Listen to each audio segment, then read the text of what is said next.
We come to you live from the Dragon's Den, a facility that not just fits over 11,000 people, but from a town that hoists one of the biggest teams in all of Texas sports history, the 8-time state champions Southlake Carroll Dragons. For the second year in a row, what's possibly the most notorious team in all of West Texas, the Eastwood Troopers travel deep into Dallas with hopes to slay the Dragon. Welcome to the Eastwood Performance Athletics Network. I'm Sebastian Perez Navarro, and next to me is the Eastwood Performance Athletics Network Vice President Christian Salazar, and we are more than honored to be at Dragon Stadium to see you kick off week 1 of the football season. Christian, the Troopers are coming off a very successful campaign, but it didn't start off so hot with their week 1 matchup against this very team. Is there a chance that we see a different fight this year? You know, maybe we can, Sebastian. The Troopers, they've been here before. They were here last year for the same game, same first game to start off the season. Although, you know, they're coming in unexpected at the same time. They've been playing only against their own guys. They don't know the new players that the Southlake Carroll team has gained. But at the same time, they know the environment they're coming in, the weather, how the people are going to react. And while there's still some returning players, they don't know entirely how it's going to go. Troopers will receive the ball for the first play of the game. 12 minutes on the marker on the kickoff. A flag thrown marks the Troopers back at the 20-yard line. Had is set to start for his second varsity season as starter. Hands it off. Mad Max has been unleashed for the first time this season, but not much yardage gained. Max Mancia, man, who, if you get him in the open field, he'll just find a hole. His agility, his speed together, as he is in track as well. You know, if you get him in the open field, just let him run. He's going to be gone every time, Sebastian. 100%. And now he's got that starting role with Jake Chanowski officially graduated. Max Mancia is going to be the number 1 back as that pass thrown by Evan Meat-Hadis. A short one at that, but not being able to be caught. A hard hit brought by the Dragons, Christian. And this is a formidable defense not to be messed with. And already, Sebastian, 3rd and long. You wonder if the Troopers can get this. You definitely don't want to start off your first drive as 3 and out. You know, want to try to make your way downfield, at least get 1 first down. It's not going to be good for the Troopers if they don't get this. Play clock at 21 seconds. 3rd down and very long for the Troopers. At the 22-yard line. Last year, Christian, the Troopers were able to take the lead against the Dragons in Dragon Stadium. A long touchdown throw to Curtis Murillo. Play stops.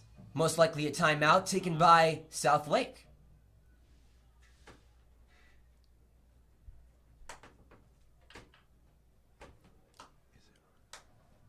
Pause and play.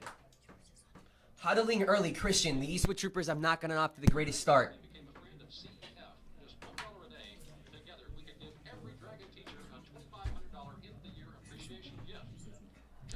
You know, and timeout taken by Southlake Carroll Dragons, maybe going over the game plan on what they want to do on this 3rd and long.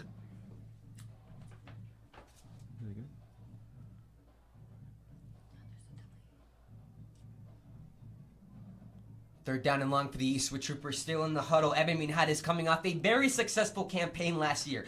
Threw for 2,749 pass yards, 1,075 rush yards. That makes it almost 4,000 yards in total, Christian, and no reason why he was named the 1-6A offensive MVP. You know, and as a junior, he really stepped up for his team, did what he had to do, and this year as a senior, he wants to lead that same team, some new players. He wants to really lead by example and show them how to get things done, Sebastian. 3rd down and 13 for Eastwood. 2 to the left, 1 to the right.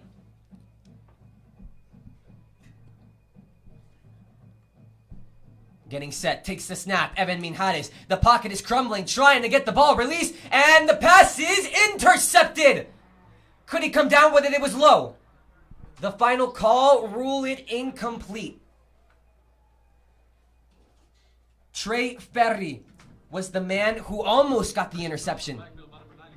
You know, definitely dodged the bullet right there, Sebastian. Evan Meat-Hadis breaking the sack, throwing it out of the sack. You know, he just really wanted to get away. Fortunately for them, they did not pick off the ball where they now inevitably have to punt. He almost was able to get the pick, Christian, but that ball a little bit too low. Meat-Hadis was avoiding pressure. Still decided to throw it, though. Was that the best of ideas? You know, Sebastian, he just wanted to do what was best for his team. I'm sure he saw the open man. He thought it was a good idea. It's not his fault right there, Sebastian. Off to punt it off to Southlake Carroll. It's going to go a little bit past the 50, being returned.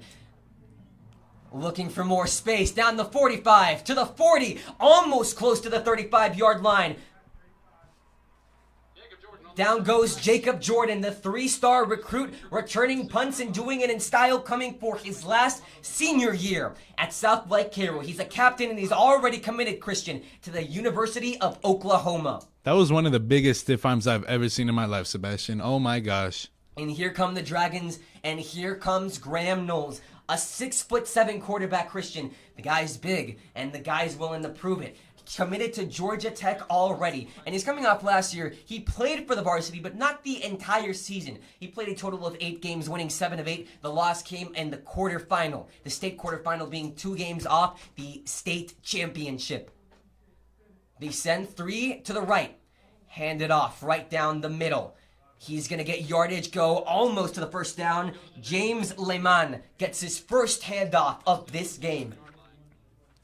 And Christian, there is a lot of not running back controversy, but running back decisions that you have to make after Owen Allen departed. He had over 2,000 yards last season, 37 touchdowns, and he committed to the U.S. Air Force Academy. Now he's gone. He was a big part of this Dragon offense. You look to replace him. You look to people like James Lehman, but also other people, Christian, such as sophomores, incoming sophomores like Davis Penn. But is there more on this running back situation as that toss gets the Dragons the first down, but a flag flies? You know, Sebastian, there is, as number 9, who is not playing right now for the Southlake Dragons, Riley Wormley, previously played at Colleyville Heritage, where he was deemed ineligible by UIL's state executive committee, as UIL said that his sole purpose for transferring was athletic purposes, where the family appealed and said his transfer was for academics. However, UIL, quote, did not see academic problems. Riley is currently a 3-star recruit. He has offers from TCU, Texas, and Oklahoma. Coach Riley Dodge said that they're disappointed to lose Wormley. However, they're excited for their current backs, which is James Lehman, number 5, and sophomore Davis Penn, number 3. Move the Dragons back. Originally looked like the 40, but they decide the 35-yard line. First down and 10.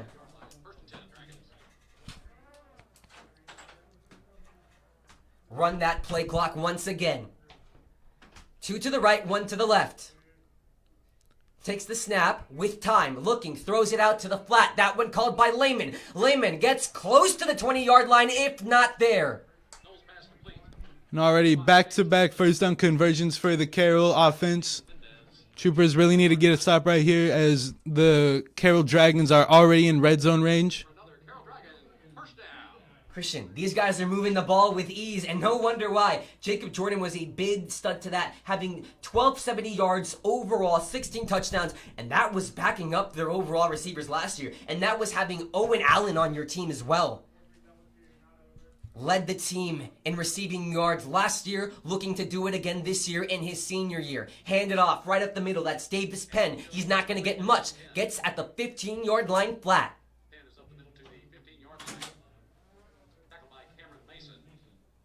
The tackle made by Cameron Mason. He's coming in his senior year. Didn't have much playing time his junior year, only 14 overall tackles. Christian, with a more playing time, help him out as a player and give him more space to grow. It definitely will, Sebastian. It will get him that experience that he needs to improve and really lead by example as his team for a senior safety and show the younger guys on the team what to do in those necessary moments. Graham Knowles making adjustments.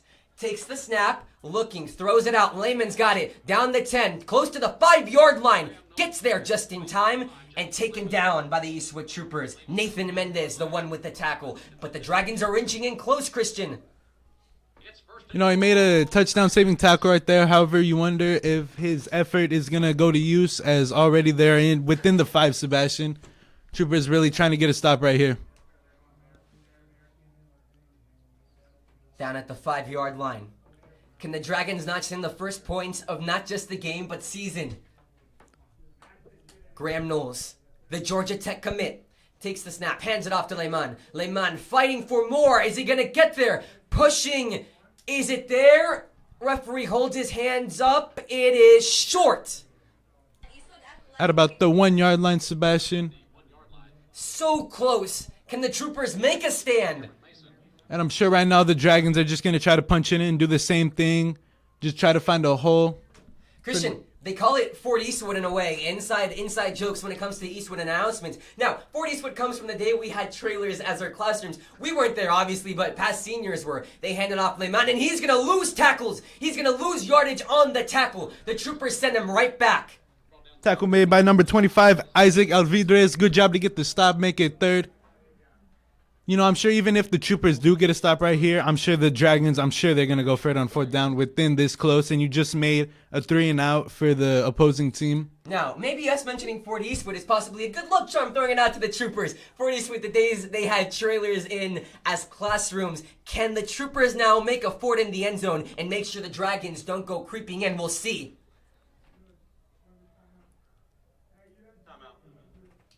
They'll call a timeout on the part of Eastwood.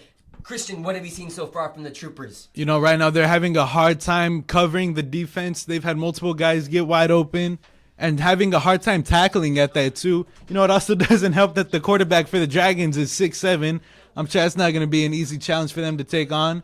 But they're just going to try to do the best of their abilities, try to help out their team as much as they can, and help that offense and really give them that motivation. The troopers are missing key players, Christian. That's Noah Medina, Evan Macias, Darian Diaz, and Diego Mendoza. All of them are injured. Half of them are captains. How bad is it going to hurt the troopers to lose those guys today? You know, it's definitely going to hurt. You have wide receiver Evan Macias, who's stepping up for his team, becoming wide receiver 1 and doing the most that he can.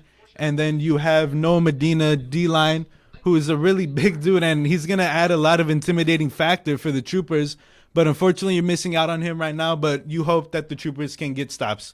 We have hot temperatures, Christian. As yesterday, we were running all over the place, and it was super hot. And today, the game got delayed by an hour because it's just that hot and humid. Our high forecasted 108 degrees.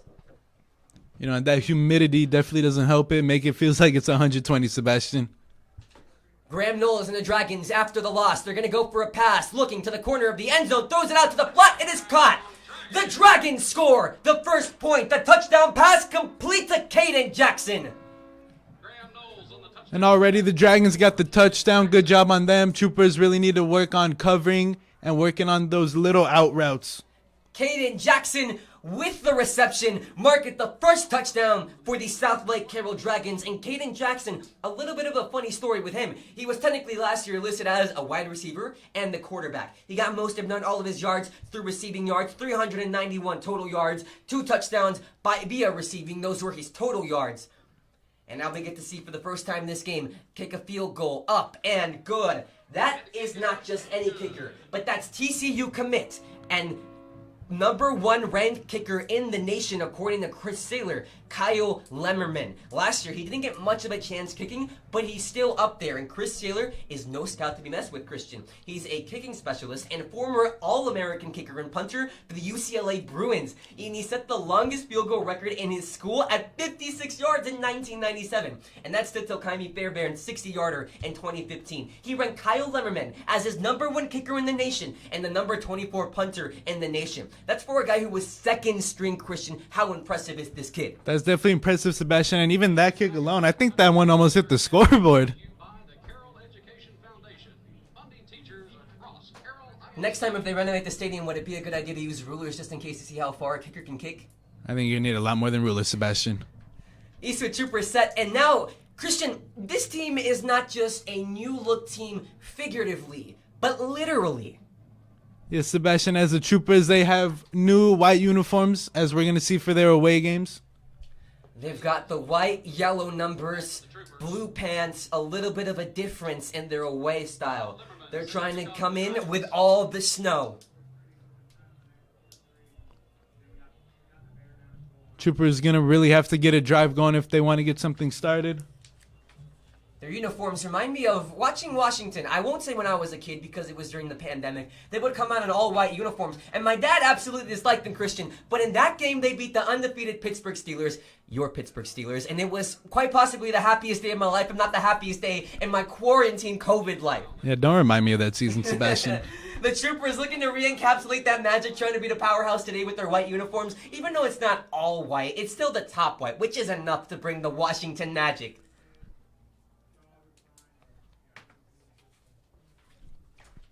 Troopers going to start at the 25-yard line. Out once again comes Evan Minhares.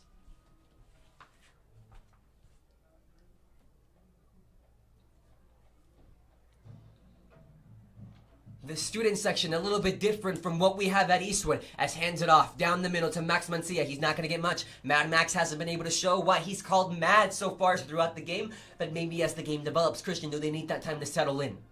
You know, they definitely do, Sebastian. They're still getting used to their environment. Yes, they've been here before, but there's still a lot of unexpected factors going into this game. This is their second year in a row coming here. And while the diagnostic has it that maybe Eastwood won't be able to put up much of a fight, first of all, the fact that they're here is already impressive because this game, they want to venture up. They want to see more as Evan Minhares floats it right down the middle, but it's incomplete. Not being able to connect with his wide receiver on the target. But the Eastwood Troopers coming here is already a huge step forward. Their last time their season opener wasn't against the Dragons was in our sophomore year, the 2021 season opener, where they took on the Parkland Matadors. They beat them 35-20. But Christian, that changed, and instead of taking up teams from 5A, you venture out into Texas, you see more, and you take on teams that you might run into again during the state playoffs. You know, Sebastian, I'm sure the coaches, they just really want to get their kids that experience of what it's going to be like going on the road. They want to make them feel uncomfortable so that way when they're in those moments at their own home stadium, they want to know what to prepare for and how to be better prepared and do what's expected of them. Pocket was crumbling, cannot connect with Max Mancia on the play, brings up fourth down for the Eastwood Troopers and another punt. And another 3 and out for the Troopers. Definitely not what they had hoped when they came into this game. Hopefully the defense can get a stop after this. And the defense, Christian, when looking at last year's roster compared to this year's roster, there's a lot of incoming seniors, but that haven't had that varsity experience. So we can say that, especially on the defensive end, there needs to be some step-ups. Here are some people that need to be replaced. Curtis Murillo, who had 3 interceptions last year as a cornerback. Defensive back Nate Gomez, 2 interceptions, and defensive end Robert Lagarda, who had 80 total tackles, 10 sacks, and 5 caused fumbles. There are some beasts that need to be replaced on the defense. How do these incoming seniors step up and take that role? They just have to do to their best ability. I'm sure it's going to be hard to recreate what those players did before them, but they just need to do their own thing. They need to do their job on defense, and it'll help out the other team, not specifically them in total, Sebastian. We've seen it all over our entire trip. 3 simple words that mean so much to a community, Christian. That is protect the tradition. And that stems back all the way from historic coach Bob Ledbetter, who led the team to their first 3 state titles in Southlake Carroll history. Today, the field got named after him. It is Dragon Stadium with Bob Letter Field inside. A historic coach indeed, leading them to 3A state championships, part of their 8. Those were won in 1988, 1992, and 1993. And those three words that are synonymous, as the punter has to go and make a circle around until it finally bounces in midfield, a relatively short punt inside the 45. That definitely could have been a lot worse for the Troopers, Sebastian. He had pressure coming onto him, and he just needed to escape. Fortunately for him, he was still able to get the punt off, but it's not what the Troopers were expecting.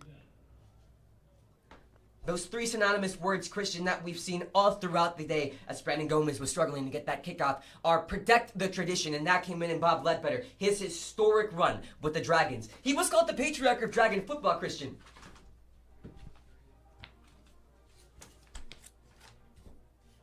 And they came into play when Todd Dodge would enter the picture in 2000. That punt was made by number 81, Brandon Gomez, by the way. Rolling out, Graham Knowles looking, firing, cannot connect with Jacob Jordan.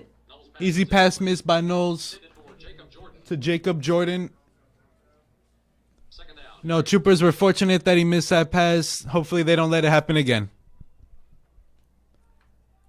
This offense, Christian, they can run down the ball and they can run it down fast. However, that was based off a little bit of penalties and they were past the 50. This time being a little bit below the 50, they have to work their way from their own territory to Trooper territory. Let's see if the defense can finally settle in. Graham Knowles takes a snap, alone in the pocket, looking, throwing, that pass complete. Back-to-back targets for number 7, Jacob Jordan. He was able to get the reception on that one and caused the first down. Dragons moving the ball, and they're moving the ball easily. At the 45-yard line, they stand. on the new Bob Ledbetter Field. Christian, to be able to see such a historic coach who won your first 3 state titles and who cemented your school as a dynasty, one not to be messed with, to play on the night that the field at Dragon Stadium is named after that man, how much does it mean to this team? You know, it means a lot to the team, Sebastian. I'm sure they're going to do everything they can to get the win on this historic moment. Unfortunately for them, the Troopers are looking to come in, not shut them out, but do what they can to prevent that from happening and make it a bit bittersweet for them. And they've got a harsh night to do it. However, there is opportunity and there is chance. And the Troopers have been able to contend with this team last year in the area championship, where they had a sad defeat. However, they contended heavily with Byron Nelson, only losing that game by a touchdown, the exact score being 28-35. Byron Nelson came to this very grounds was Graham Knowles was starting as that run made by running back Caden Jackson is going to go deep. The trucks were insane. Christian turned on the sticks. They were, Sebastian. Again, the Troopers, they're just having a hard time tackling these players. As we have a player who's down for the Troopers. Can't make out the number right now. We can see on the zoom in, it's Eugenio Barnerama. Hopefully he's okay. Looks like a leg injury. Troopers have to regroup after the harsh run by Caden Jackson. Looks like he just got twisted up a bit. Hopefully he's okay. Trainer's out on the field helping him as Coach Lopez walks over too. Christian, could this injury be a result of the change in climate? Now, yes, it is hot in El Paso, but it's a very different type of hot, especially that we left while it was raining. It was very different conditions than what we came to in Southlake Carroll. Could the players be a little bit fatigued also from the 12-hour bus ride that was long, and especially yesterday coming in practicing little to possibly no sleep? It might be, Sebastian. You know, that long bus ride, I'm sure many guys, it was hard to sleep on the bus for them. As Balderrama's getting up right now, good to see. But the conditions, again, the Troopers are used to the dry heat in El Paso, where here it's more humid. Yes, it still has that much heat, but the humidity just adds so much to it. Troopers regrouping. The Dragons with a new start, a new set of downs. Graham Knowles. What have you seen from him so far? So far, he's made a lot of plays that helped out the Dragons. He missed one play to Jacob Jordan, but they were able to recover from that very easily, and they've already gotten a first down after that, Sebastian. Graham Knowles stayed in their quarterfinal loss against Geyer, where they lost 21-45 in the UIL Texas quarterfinal. There's a bad taste in the mouth of the Dragons. Should Texas be worried? They definitely should, Sebastian, as the Dragons. They're one of the top teams in Texas, ranked 7th, I believe, in Texas and 33rd nationwide. Graham Knowles airs it in the end zone. Touchdown, Southlake Carroll Dragons. Graham Knowles to Jacob Jordan. And within just 8 minutes, Sebastian, the Dragons have already taken a 2-score lead as the coverage broke on that one, Sebastian, hoping that the Troopers can come back from this very easily because their offense cannot get anything going. And right now, the defense, they're just not looking good, Sebastian. Just a broken down play, Christian. Wide open was Jacob Jordan. And the Oklahoma State commit is looking why he committed as a junior. Insanity, the Dragons take the lead 13-0.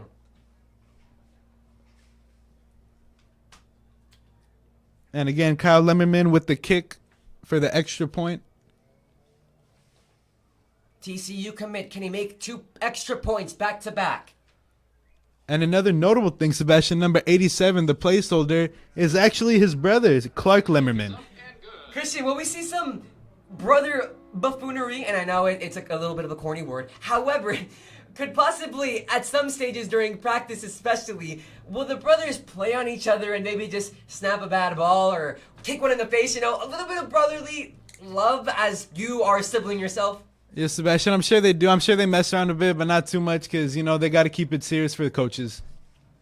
No, and 100% this team stacked with coaches, and especially a historic one in Riley Dodge. He's the son of Todd Dodge, former Southlake coach, but we'll get into that a little bit later during the game. For now, 14-0 is your score. Sebastian Perez Navarro alongside Christian Salazar. A little bit over the half of the first quarter, coming to you live from the Eastwood Performance Athletics Network from Southlake, Texas.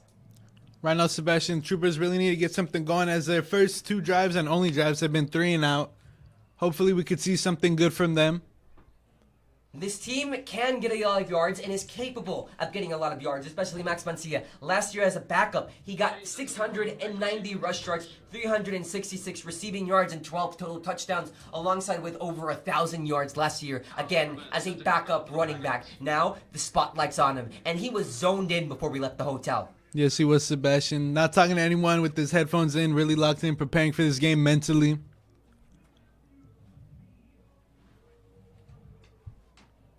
Five minutes and 12 seconds to go. The Troopers will get their opportunity. Their third possession of the game. You know, if I'm the Troopers right here, I'm going to try to take this ball out, as you can't get really anything going on offense, so maybe a kick return you can get something going and boost that momentum and that morale for the team. It all starts with special teams, Christian. Kick it deep. It'll be a touchback. And the Kyle Liberman kickoff through the back of the end zone for the touchback.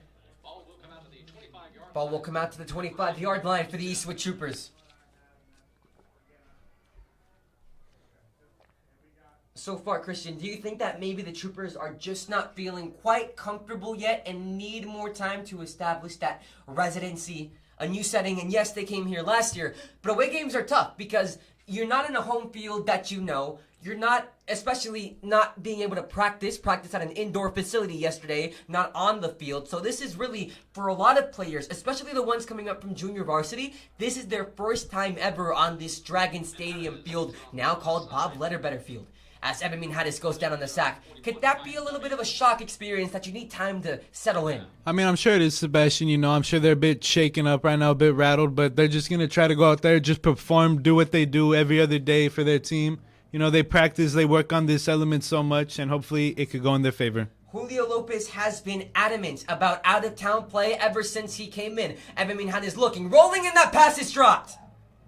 Oh, easy play right there to make to help your team get the first down. Unfortunately for him, he dropped the ball. It'll be a third down for the Eastwood Troopers. Third down and 10. Eastwood Troopers possibly, even though it was an incompletion, possibly could be rolling that momentum out. They're airing the ball now, and they're airing the ball well. 3rd and 10 again already for the Troopers. 14-0 your score. The Eastwood Troopers looking to prove something. Because yes, these two teams drastically different on paper, Christian, as the Southlake Carroll's 33rd team ranked nationally. However, the Eastwood Troopers are ranked 50th in Texas 6A overall. Very different teams, however, with one same common goal in mind, as that one almost intercepted on the third down. You know, almost intercepted. However, Max Mancia, he lost his footing. Really tried to help out his team. Unfortunately, he wasn't able to get the ball in. Two very common goals in mind, Christian, and that is to be there, to be in the final, the state final. You want to be playing at AT&T Stadium in December. The dream for both of these teams, and quite possibly the expectation. I know for the Carroll Dragons, I'm sure they're expecting to be there, as they've proven multiple times that they're that team and they could get stuff done. However, the Troopers are going to have a lot more marching to do, but hopefully they'll be able to make it. Evan Minhadis starting overall with a lot of new receivers. Curtis Murillo is gone. Jace Molden is gone. Evan Macias, the only one returning from the receivers as a flag is thrown before the punt. It'll be called a delay of game, moving back 5. Evan Minhadis, does that take time to get used to your new receivers, to feel comfortable with your new receivers? I'm sure it does, Sebastian, but he's been working with them every day since school started. Really building bonds with them. High snap, by the way. Low punt. A very low punt will take a favorable bounce in the favor of the Eastwood Troopers. Taken in by Jacob Jordan. Tried to stiff arm and his helmet almost yanked off. But going back to what you said, Sebastian, he's been working with these guys day in and day out. Really building bonds with them, and a lot of emotions go into it, I'm sure, you know. He wants to make sure that he's doing the best for his team, so he's going to have to build the best for his team. Will Edens was the one who brought Jacob Jordan down. And now the Southlake Carroll Dragons, right at the 49-yard line, will start their third possession. Their last two back-to-back touchdowns. Can they do it again? We'll see.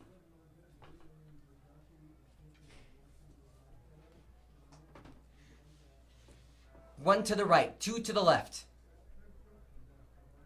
Next to him, James Lehman.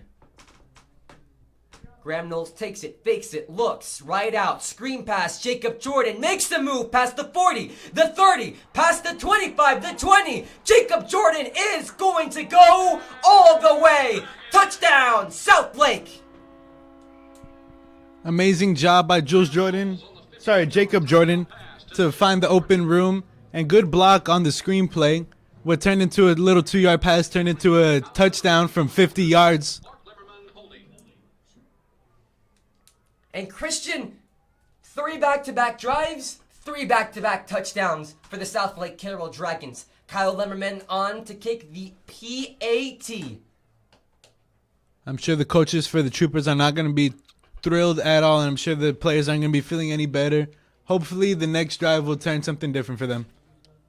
Jacob Jordan named the captain on this team, and we saw why. Because he makes game-changing plays. A great touchdown there, Christian. Just able to obey it. It looks like someone was playing Madden. I definitely did, Sebastian. Troopers are going to have to work on containing Cam, maybe possibly the double team. Who knows? We'll see what they do.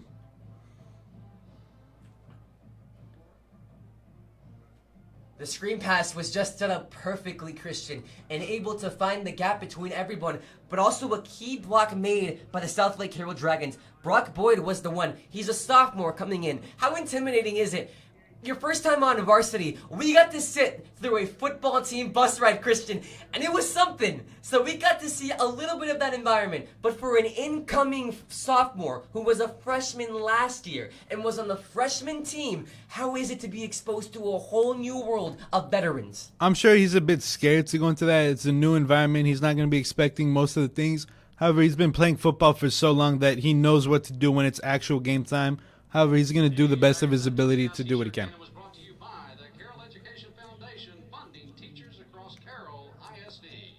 Set to kick off again, the Eastwood Troopers. 21-0 is your score in the first quarter. 4 minutes and 12 seconds to go. Back for the Troopers. Kyle Lemmerman set to kick off for the Dragons. Next to me, the VP of the entire EPAN network. Christian, tell me a little something. How do you feel now that you're at an officer position? Possibly second in command, and when the president's not around, which he's playing football right now, first in command. You know, I feel like I have more importance, Sebastian. Justice Uribina is the current president of the Eastwood Performance and Athletics Network. And flag on the play for the ball going out of bounds. Move the trooper up. Hopefully, it could boost them a little bit because they definitely need it right now, Sebastian. Mr. President is currently coming on, an offensive guard for the Eastwood Troopers. Two staples of our network, PJ Patrick Chavez and Justice Uribina, are both coming in. Both play offensive tackles, offensive linemen for the Eastwood Troopers. Have a love for football unlike any other. Ball will be placed in the 30-yard line. First down.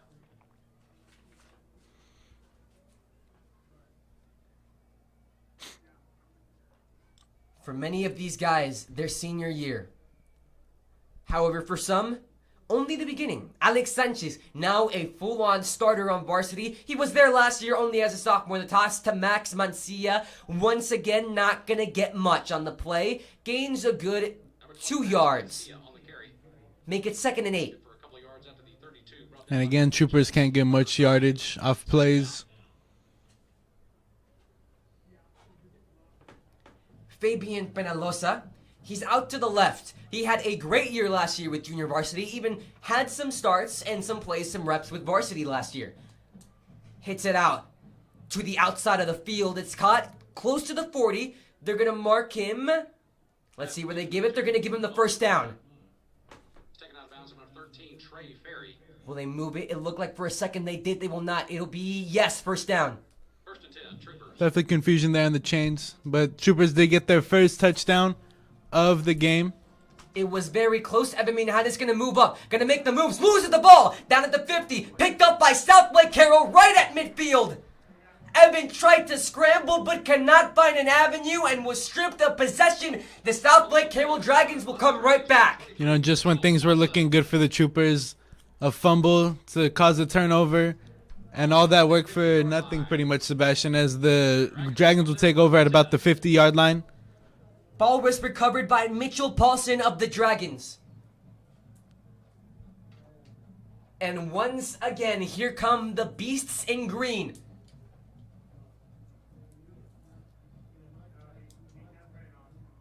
This team, Christian, full of players, full of depth. As my AP Art History teacher, Mr. Alvaro, would say, the content is very important here, and form, function, content, context. We're looking at a piece, or in this case, the art piece of the Southlake Carroll Dragons.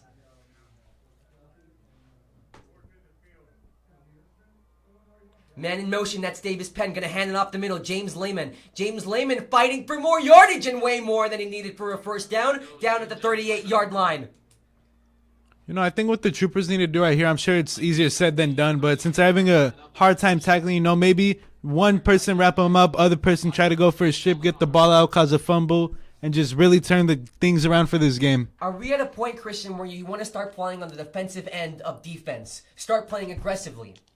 Or not just quite yet? I'm sure they're playing a bit aggressive right now, Sebastian, as the Dragons are up 21-0. They really don't want to let that score go up anymore before it's too late. Graham Knowles takes it. Low ball, incomplete.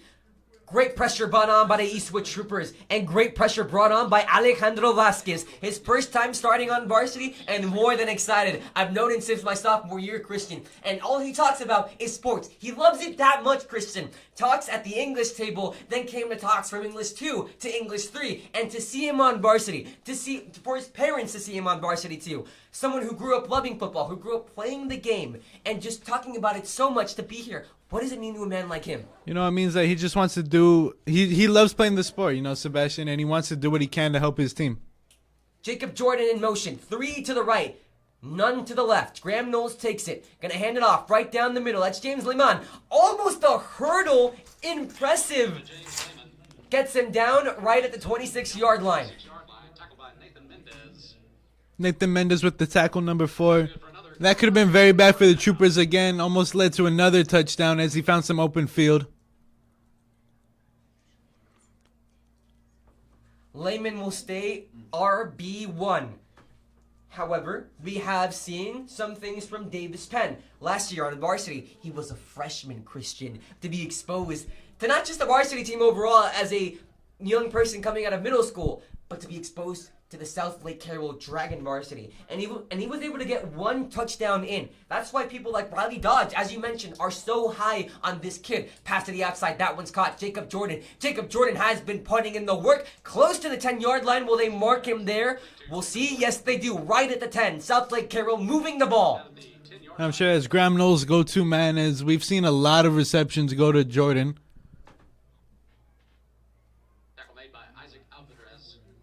Jacob Jordan, last year he was able to get 87.5 yards per game, and we're seeing why.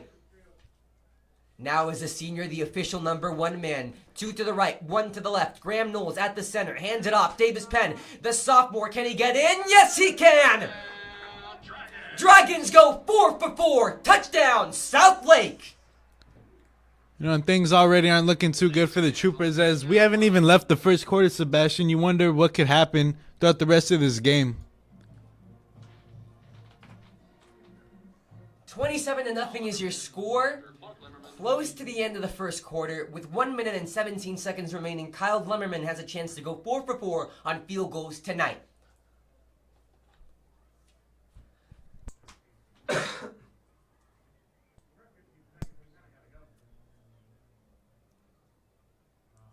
Movement at the line. The question is, who moved first?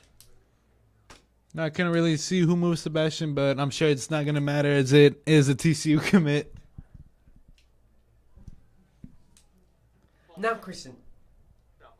False look on Southlake Carroll. It'll move him back, make it an even longer PAT. But, Christian, I wanted to ask you. These kids, they're committed. They have a year left, but possibly. Could that be something that not hurts them, but holds them back a little bit in their play, or do they want to play harder in order to show why they earned that commitment? You know, you definitely want to play hard, Sebastian. You don't want to show the teams that you committed to that you're slacking off. You want to do the best of your ability. And it's automatic for these guys, Sebastian. If they're already committed, you know, they know the routine. They know what they need to do going into the game. They know what they need to do during the game, and they just do that as best as they can. 28-0 is your score as we near the end of the first quarter. The Eastwood Troopers will have the ball once again. And another thing you have to keep in mind too, Sebastian, with the drives switching so often, the Troopers' defense and offense, they're not getting a lot of resting time, Sebastian. So I'm sure they're getting very tired. No, 110%, Christian. You put in traveling conditions, you put in weather, you put in the fact that they're going in and out. This is a recipe for you to get tired, especially after this game, making the long haul back to Eastwood and the long haul back to homecoming. You know, speaking of In-N-Out, Sebastian, it was good to have that again. Ooh, that was amazing, Christian. I haven't had it since Arizona. Christian, what is your favorite thing to get from In-N-Out? Personally, for me, it's a double-double, but do you get the animal-style fries when you have the option? You know, my dad gets it. I just steal a couple off of his. They get too messy sometimes. That is the ultimate strategy right there. Don't order it yourself. Just try it from other people. Southlake Carroll off the kickoff to the Eastwood Troopers once again. Byron Nelson visited this very grounds now called Bob the Letter Better Field on October 28th of the regular season last season. They lost 23-38. However, for this team and for Texas as a whole, that is not a bad score. So when you pit Eastwood against a team like Byron Nelson, which is undoubtedly one of the best in the state, and they only lose by a touchdown, that shows a lot about your team. Now, we can also call this, even though they're down big, the thing is, it's still the beginning of the first quarter. Christian, could possibly some of this be week 1 jitters? It definitely can be, Sebastian. You know, again, I can't stress this enough. They're going into an unfamiliar environment. Yes, they've been here before, but there's so many factors that go into how different it's going to be. They're not expected to play players on this level. You know, they've been practicing against their own guys. Minhadis takes the snap, looking peaceful, looking calm. He's going to roll out even after the fumble. Evan Minhadis stands unfazed and close to the 40-yard line, enough for the first down. Best play so far for Eastwood. You know, I definitely read Sebastian, as that's the first play where it's been a first down on 1st and 10. Christian, that first down makes me a little bit sad. You want to know why? Why is that, Sebastian? Because I miss Charlie Clark. Orale! Where is he, Christian? It's back home in El Paso, Sebastian. Handing it off. Max Mancia. Ooh, reading it well. Making moves, but not quite enough. He's not going to lose yardage. He's not going to gain it either. They stay at the 38-yard line.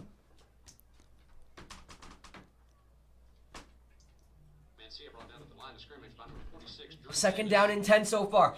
Christian, the run game's not working. Do you want to go through the air? You know, maybe do some play action passes. They're expecting the run a bit. If they see a man coming, they haven't really thrown the ball deep right now, Sebastian. So, as Minhadis takes a snap. Dropping back. Here comes defensive pressure. Gonna throw it in. That one just made out of panic. Not being able to connect. Pressure brought by Southlake, and pressure brought well by Julian Manero. But I was just saying, Sebastian, you know, maybe the Troopers want to do some play action. The Carroll Dragons, they've been expecting the run a lot. They've been blitzing a lot. And maybe when they see the play action, they get caught off guard and maybe break coverage. Who knows? Third down. Vital third down. And the Eastwood Troopers look to capitalize off their big play coming off after the last run by Evan Minhadis. Throws the pass, is incomplete. Pass intended for Fabian Penalosa, cannot connect.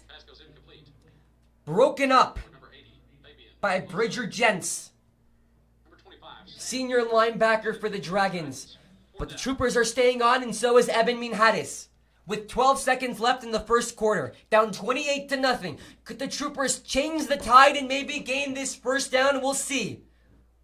Right now, Sebastian, Troopers, they just need to get something going in their favor. Maybe they might try to draw them offsides. And no, they're going to go for the snap. Evan Minhadis has got it, dropping back, looking, throwing, connects down the middle. The pass is caught. Rudy Garcia connects, and it's enough for the first down, putting them right at the 49-yard line in Dragon territory. First down, Troopers. And for the first time, the Troopers on offense, they're going to be in Dragon territory. Hopefully they can make the most out of it. Big play for the Eastwood Troopers. And an impactful play for them as well, especially Rudy Garcia. The first time he was targeted, the first time he receives. 16 yards total. And here come the mascots. If you look in the corner of your screen, we'll finish Rudy Garcia right now in a bit. But this is just too impactful. There's a hamburger, a chicken, and a pig in a Superman costume. You know, definitely something you don't see every day, Sebastian. And I think they're going to race. Christian, are we going to bring on our inner baseball and have the mascots race? We'll see. It's the end of the first quarter. You're watching the Eastwood Performance Athletics Network. Sebastian Perezauro, Christian Salazar. Southlake 28, Eastwood nothing. Mascots on the field. Once again, a hamburger, a chicken, and a pig in a Superman costume. Technically not Superman because copyright infringement, but you get the good idea. Get set, go. Here they go. The chicken takes the lead. One-on-one with the pig. The burger has already fallen behind. The chicken won the race. The chicken's got it. Oh, You the wouldn't burger goes expect down that. and the pig. You wouldn't expect that. Why did the chicken cross the road? Easy, Christian, to win the game at Southlake Carroll. In this case, the race. Do they get a trophy? Oh, he did get a trophy. The chicken got a trophy. Cross country coach. As the cross country coach, as we're hearing right now, won the race as a chicken. Ever Dragon Cup race. I just got a great idea for homecoming, Christian. We call him Mr. McLean. Tell him, do you gosh. want to race? That's definitely going up in the trophy case, right? Am I right? I mean, a school that has 8 state championships in Texas alone, 3-time state championships in football, that's definitely going up there, right? That's definitely a Sebastian. As now we're going back to the game where the sides will flip. First down at the 49-yard line for the Eastwood Troopers, being able to roll the tide. A good end to the first quarter, but that pass incomplete for Rudy Garcia. 16 yards, 2 games overall last year, played for Varsity. He also doubled up as a defensive back. Spotted at the Dragon 49-yard line. No, Troopers really need to get something going if they want to stay in this game, as they're already down by 4 scores, and it's barely the start of the second quarter, Sebastian. It's Evan Minhades, his second year starting as the varsity starter. Christian, what do you hope to see that's most developed from this young man? You know, he already stepped up last year. He proved as to why he deserved that starting spot, and he's proving again, or he's going to prove again this season on why he still deserves that spot, and just going to lead by example and show the team what they need to do. Trying to run up the middle, but he's absolutely stuffed on the play. Brings up It's third down. what should be a third down for the Eastwood Troopers as the sticks now update. And even if the Troopers don't get a third down conversion, you wonder if they will go for the fourth down again. It worked in their favor last time. Who knows what could happen next?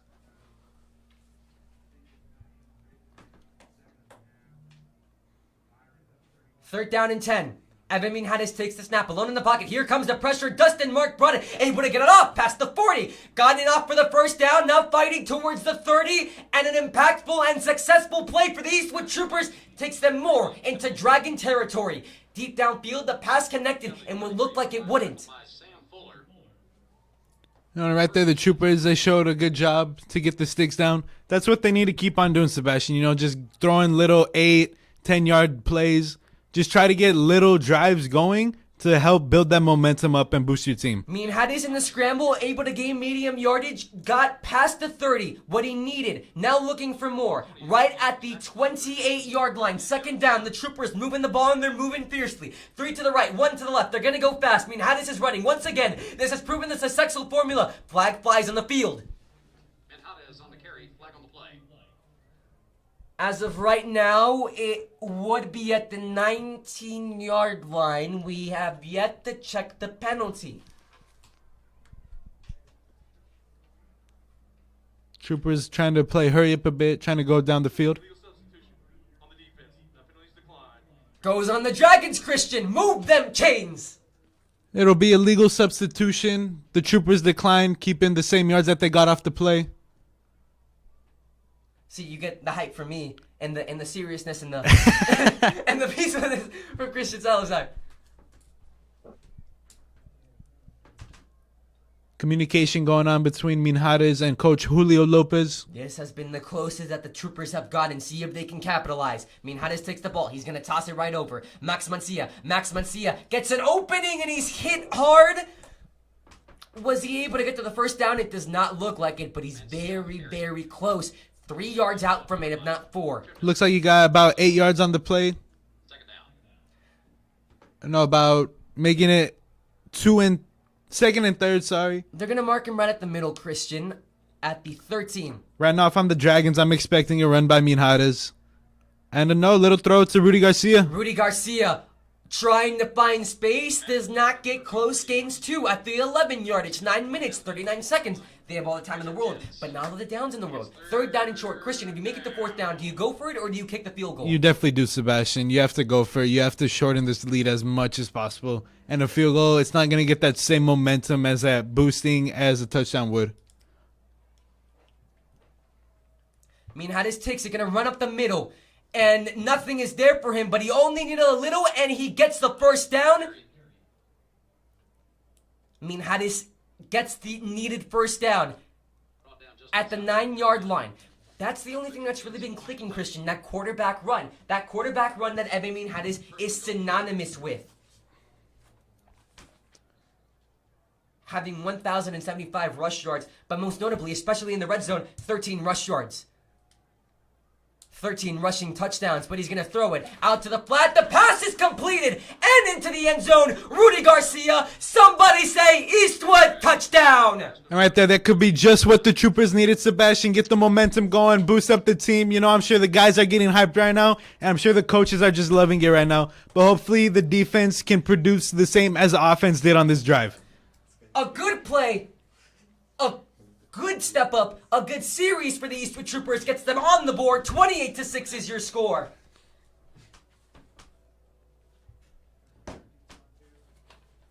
To kick the extra point and notch the Troopers for 7. Diego Rivera, who plays baseball. The kick is up, the kick is good. His first year starting on varsity, replacing what was then senior Jesus Garcia. Now on to bigger and greater pastures with the Lakeland Muskies. Hey, Dragon fans, you have That a chance to win the that transition is so odd, Christian. He plays baseball. He has undoubtedly one of the greatest walkout songs I've ever heard because it's just his name. It goes Diego Rivera, Diego Rivera. So and now he's a kicker. This guy's got it all, man. No, it's definitely two different sports too. In baseball, you're throwing the ball a lot, and in his position right now, all he's doing is kicking. So I'm sure it's different, but he continued to execute and do good. EECU, Oxy Pest Services, Keystone Church, Rose Orthodontics. So far, the Eastwood Troopers able to get on the board. The pass completed to Rudy Garcia. He has to be excited as ever. His senior year, starting being able to play at such an amazing stadium. You couldn't ask for more. And he's senior prince too, Sebastian. Ooh. He's got the car. He's got the experience. He's got the title. As Mr. Finney would say, he has power, he has authority, and he has legitimacy. Pals. Not only related to government, but related to football. Troopers off to kick it off to the Southlake Carroll Dragons.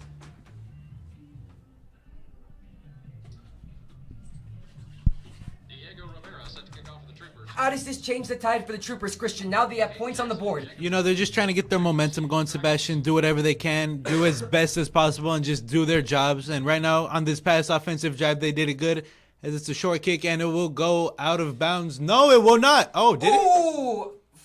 Flag thrown. Did it? The question is, did it take a bounce out of? Did it take a bounce out of bounds? Yes, it did. It did. It barely went out of bounds, Sebastian. I thought it was able to stay in, but no, it took an unlucky bounce for the Troopers. As the Dragons will try to use that to their favor. Unlucky bounce for the Eastwood Troopers, as you said, Christian. They happen sometimes.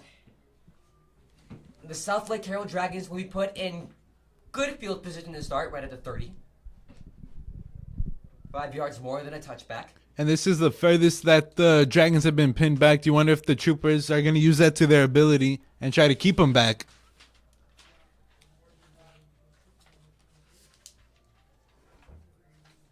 Graham Knowles takes it, hands it off. No, he doesn't. Play fakes even myself. Jacob Jordan got the pass. Jacob Jordan fighting for more. To the 50. And very close from breaking up, but a key tackle made by the Eastwood Troopers.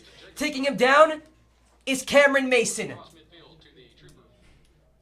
49-yard line, tackled by Christian, it may not look like it, but that was a key tackle made by Cameron Mason. That was it prevented Jordan from going past the 40-yard line and going to a touchdown possibly. Jordan is a speedster and part of the Protect the Tradition mantra that was brought in by Todd Dodge in 2000 in his era as Graham Knowles takes the snap. Looking, loading up, gonna go deep downfield, but it's incomplete. Missed on the play, Caden Jackson. It could have been quarterback to, well, at least former quarterback, now full-on wide receiver, but instead it's an incompletion. However, as we were stating, protect the tradition.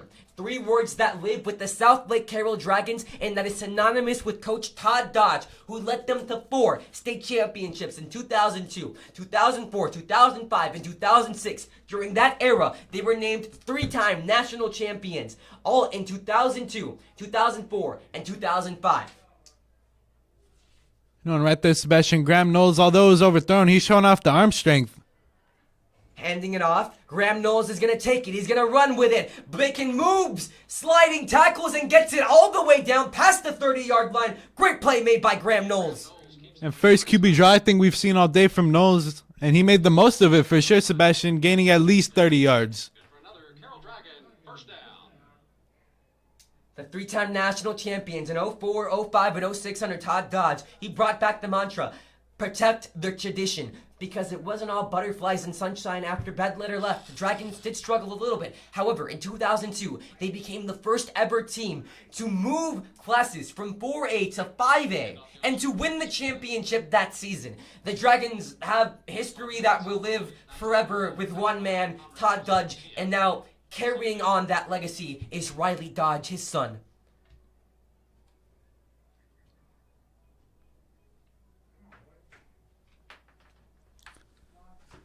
Can the Dragons add on to their lead? Second down and short. Takes the snap, looking. Gonna go outside. Jacob Jordan slides the tackle. He is gone to the end zone. Touchdown, Southlake. No, and Jaden James on the coverage. He was trying to go for the interception. Unfortunately for him, he wasn't able to get it. As another touchdown by the Carroll Dragons. Mark it 34-7. Point after Clark Limmerman holding. Kyle Limmerman, last year, second string. This year, showing why he was worth the TCU commit. But how surreal is it for a player who might not have had as much time backing up senior Tyler White last year, which, by the way, Tyler White did sign over to Texas A&M. He made 6 PATs, did not attempt any field goals as that kick is up and it is good, and still ranked the #1 kicker by a very formidable source in Chris Saylor. Also the number 24 ranked punter in the nation. I'm sure that's definitely going on his resume in the future, Sebastian. Cannon brought to you by the Carroll Education Foundation. Here's the thing, Christian. A lot of people are counting out the Eastwood Troopers in this, but we can look right at the scoreboard. We can look right at the stats on paper because these two teams don't have that off-putting of records. The Eastwood Troopers went 9-2 overall in the season last year. The only losses coming up against the Dragons and the Pebble Hill Spartans, which they face September 8th at Trooper Stadium, which will also be live on the Eastwood Performance and Athletics Network. We're starting a string of 3 games in a row for you to tune in and watch. But they're not that different. Southlake Carroll, they had an undefeated season going 13-0. But when you compare these two teams overall, yes, there is a difference in the regions that they play in. But in the type of football they play in, both of them have dominated in their good and important moments. James and Zamora back for the Troopers. As we reach close to the middle of the second quarter, we want to tell you that if you can't catch the rest of the game, that's okay. Because on the KEHS Instagram, you can catch live updates by Deja Churchill and producer James Wilson.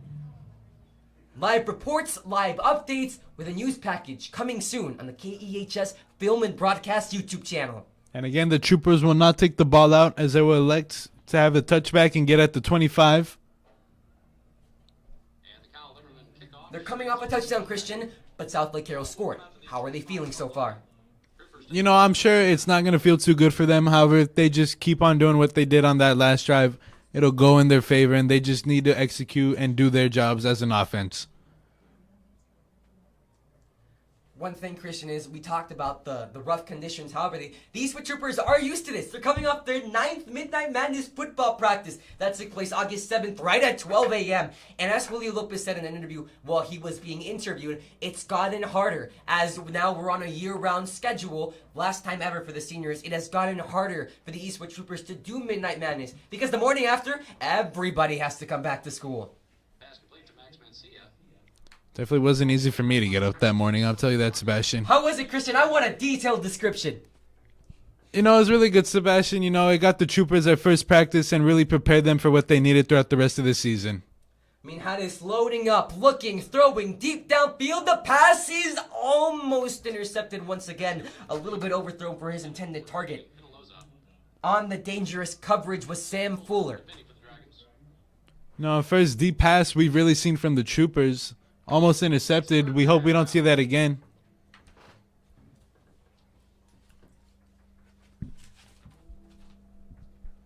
As another 3rd and long.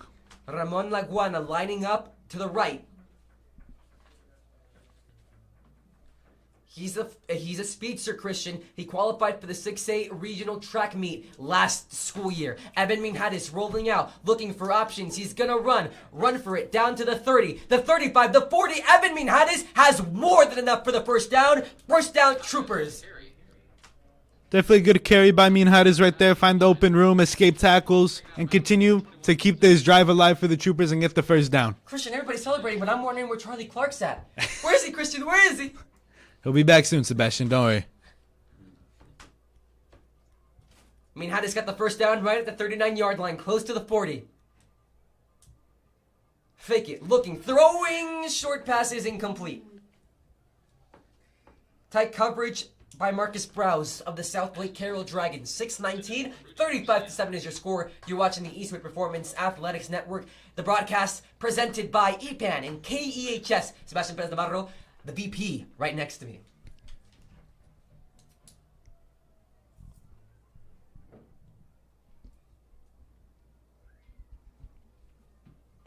Second down and 10. Rolling out. No one's coming except for the defense. Evan Minhadis has to get rid of it. And Southlake Carroll brought the pressure and succeed. Julian Manetta was there for the sack. The Troopers and Evan Minhadis go down on the play. And again, the O-line just keeps on collapsing. As you can see on the sidelines, Mr. McCage is very animated right now, expressing his anger. I mean, not necessarily anger, but he just wants the best for his O-line, and he wants his O-line to do his job. Oh, Christian, the O-line is going to be pumped once they return to the sideline with Coach McCage. Yesterday, we were running a little bit late for something, and we saw who out of all coaches on the elevators? Coach McCage. Now, luckily for us, we're not players, so we didn't get the full experience of a full Coach McCage experience. Evan Minhadis loading up, gonna go deep downfield, connects, a big play, a very important play, and an important play, and a successful play for the Eastwood Troopers, gets them down to the midfield. And again, Rudy Garcia with the reception, really helping out his team, as we've seen him do a lot, as he got the touchdown earlier to get the Troopers' only score on the board right now. Hopefully they can continue to do the same thing. Impactful play for the Eastwood Troopers, deep downfield, cut by Rudy Garcia. Christian, the man's got it all. He's got the plays, he's got the power, authority, and legitimacy, because he has been the key wide receiver so far for the Eastwood Troopers. No, and right there, Max Mancia took the handoff. Unfortunately for him, he lost his footing and slipped down. Loss of 1, second down and 11. Takes the snap, Minhadis in the pocket, looking, throwing, connects. To the outside of the field, it was enough to bring it in for the close to be first down. They're down right at the 16-yard line. Looks like it's about to be 2nd and 1, Sebastian. Second and very close. Or 3rd and 1, sorry.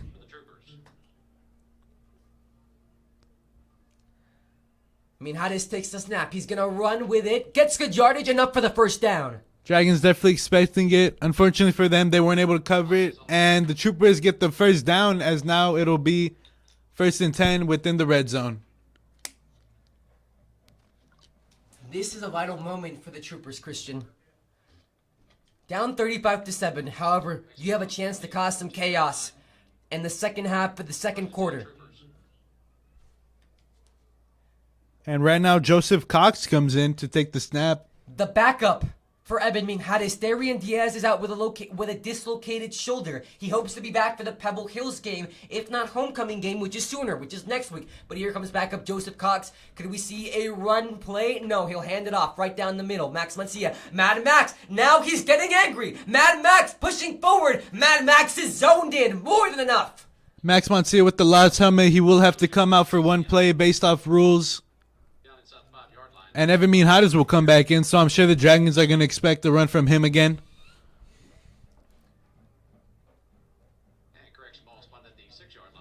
For the backup quarterback, Joseph Cox, Christian, a very young quarterback. How does he have to be feeling now that he was thrusted into this backup role just a little bit? Because it was a 2 weeks ago where Darian Diaz dislocated his shoulder, went in with a sling. The sling is off, he's now throwing. He more than likely will be back for the homecoming game, but for a youngster like Joseph Cox to come into this environment, how does he have to be feeling after that run in the middle of the field? Does not get enough yardage that they need to get into the end zone, however do gain some and enough for the first down. Run by Jaden Martinez, by the way. But going back to what you said, Sebastian, I'm sure Joseph Cox, he was anxious to get in, get some playing time, and he was able to help his team out in that moment. First and goal for the Eastwood Troopers. They're down at the 4. Takes the snap. Looking, handed off. Right down the middle. The run is right inside. Somebody say Eastwood touchdown. And again, Troopers back-to-back drives with the touchdown. Starting at the 25, where that's the most we've seen them made progress on the field. Hopefully for them, they could keep up that same momentum and do the same things and produce a touchdown again. Jaden Martinez just made the Dragon end zone his own. J.M. Sweet. Out the hold of Alex Sanchez. The hold will be by Alex Sanchez Jr. Got some chances on varsity special team last year. Diego Rivera steps up. Play the man's music. Your score now. 35-14, Troopers on the board once again. They're getting the tide rolling, Christian. Was it just that nervous week 1 anxiety? I'm sure it was, Sebastian. You know, again, we cannot stress this enough. Unfamiliar environment. They don't know the people that they're playing. Yes, some players are returning, but they've gained so many players. This is a really big school, Sebastian, with a huge roster, and the amount of talent that they have is incredible. Christian, the defense, just how much do they have to step up during this drive against the Dragons? You know, they need to give their offense really some time to rest. If not, stop them for a touchdown, but slow down the drive and just give the offense more time to rest up. Especially that O-line, they've been collapsing a lot, causing Minhares to get a lot of pressure onto him. Defensive tackle Noah Medina is out. He had 29 total tackles last year, 2 sacks, and he set the all-time Eastwood bench record, at least according to him, with 340 pounds off the rack. Insanity. How does a man do that? I have no idea. I know, I definitely can't do that, Sebastian. But maybe that's why they're feeding us, 7 meals this trip? And we've eaten good. We really have, Sebastian. Christian, it was in and out once we got here. Then we tried to set up, at least the stadium was locked, we couldn't. We were able to set up everything today. But then after that, it was Dave's Hot Chicken. And that was my first time having Dave's Hot Chicken. And I'm not a spicy guy, but I still got hot. And the sandwich was okay, but that chicken tender. What do you mean the sandwich was okay? Come on, Sebastian. That sandwich was amazing. The sandwich okay on spice tolerance. But the sandwich itself, amazing as always. But the chicken tender that they gave us, Christian. A short kick, and it will go out of bounds. A short kick for the Eastwood Troopers. Southlake Carroll will get back on it. Definitely wonder what they were thinking right there, Sebastian. Maybe they tried to hit one of the Southlake Carroll guys and recover it. Ball be placed 5 yards near the kick. 35-14, 4 minutes and 12 seconds to go, and the Southlake Carroll Dragons will now come onto the field. Ball would be placed on the 35, Sebastian. How do you want to play this, Christian? If you're the Dragons, you want to play it slow and steady or possibly try to get more points before the end of the half? If I were the Dragons, Sebastian, I would just get more points. You know, the offense, they've been doing good, but if you just continue down and march down for another touchdown, you know, you're not giving them that necessary rest that they need. It must be an honor for people like Graham Knowles to say that they were part of the first 5 touchdowns that were scored on now Bob Ledbetter Field at Dragon Stadium. That screen pass enough for the first down for the Southlake Carroll Dragons. Move the sticks. 35-14. And again, Sebastian, we've seen that screenplay a lot, this time from a different receiver. However, it's still somewhat of the same result as the Troopers still having a hard time trying to tackle and bring him down. And I'm sure it's easier said than done, but they really need to get something going defensively wise.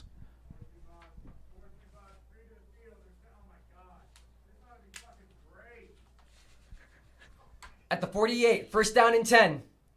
Fake it, looking, throwing towards the outside. That's going to be enough. Taken down by the Eastwood Troopers, but enough to move the chains once again. The pass complete. Caught by Brock Boyd. And again, Sebastian, just those little short plays turning into so much yards. Good for another Carroll Dragon first down.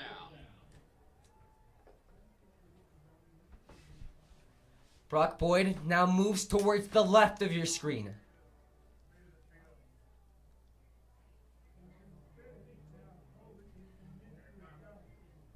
Takes a And snap. another screenplay. Fakes it, looks it, screenplay down the 30, the 25, the 20. Goodbye, yes! Touchdown, knotted in by Eric Bussman.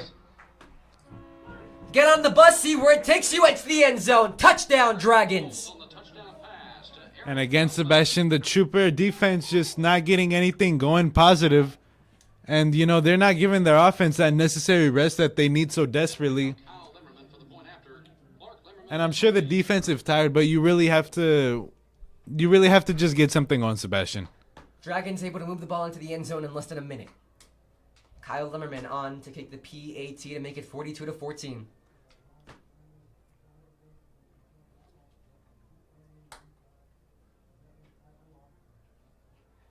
The snap, the hold, the kick is good, but a flag flies. Up and good. Flag on the play. And no, Christian, it is not a terrible towel. I wonder how many footballs are gonna end up on that roof, Sebastian.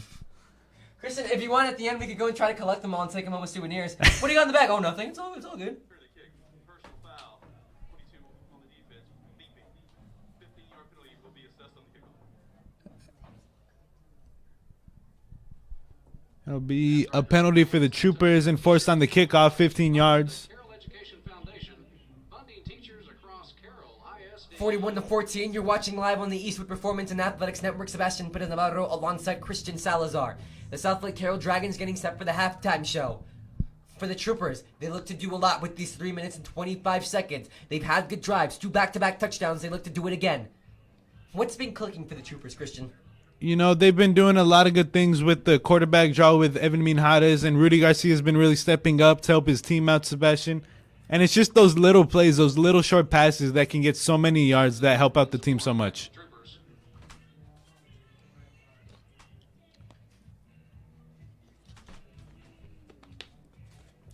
3 minutes and 25 seconds on the clock. Coming to you live from Dragon Stadium, a stadium built in 2001 that cost $18 to $19 million to make. Kickoff for the Dragons.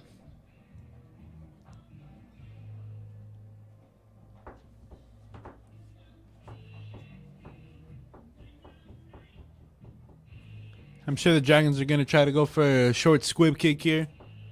Try to let the Troopers return the ball, see what they do. Both teams with 2 timeouts. Ball set to be kicked right at the 45-yard line. Lemmerman stepping up, going to air it out. Will it bounce? Ooh, and a unlucky bounce for the Dragons. And that could have been some really bad news for the Troopers, as if they didn't recover, Dragons would have gotten it and would have been almost in red zone territory, Sebastian. The win is helping out both sides, Christian. It's a neutral factor so far. At least a little bit of what we have. Southlake, ball will be placed at the 30-yard line. First down. Ball will be at the 30-yard line. Christian, how much is it of a change from dry conditions to dirt to something like humidity, where it just feels like it's wet, but it's really not? You know, you're just sweating, honestly, 24/7, Sebastian. It's just not a good feeling overall, especially when you're used to that dry weather. I'm sure the people here in Southlake, they're used to the weather. You know, the players are used to playing in it, but for the Eastwood Troopers, you know, they're not used to it.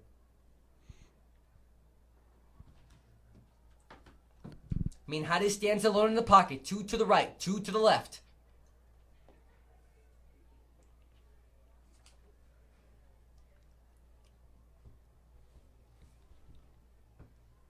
A little bit of communication with the refs.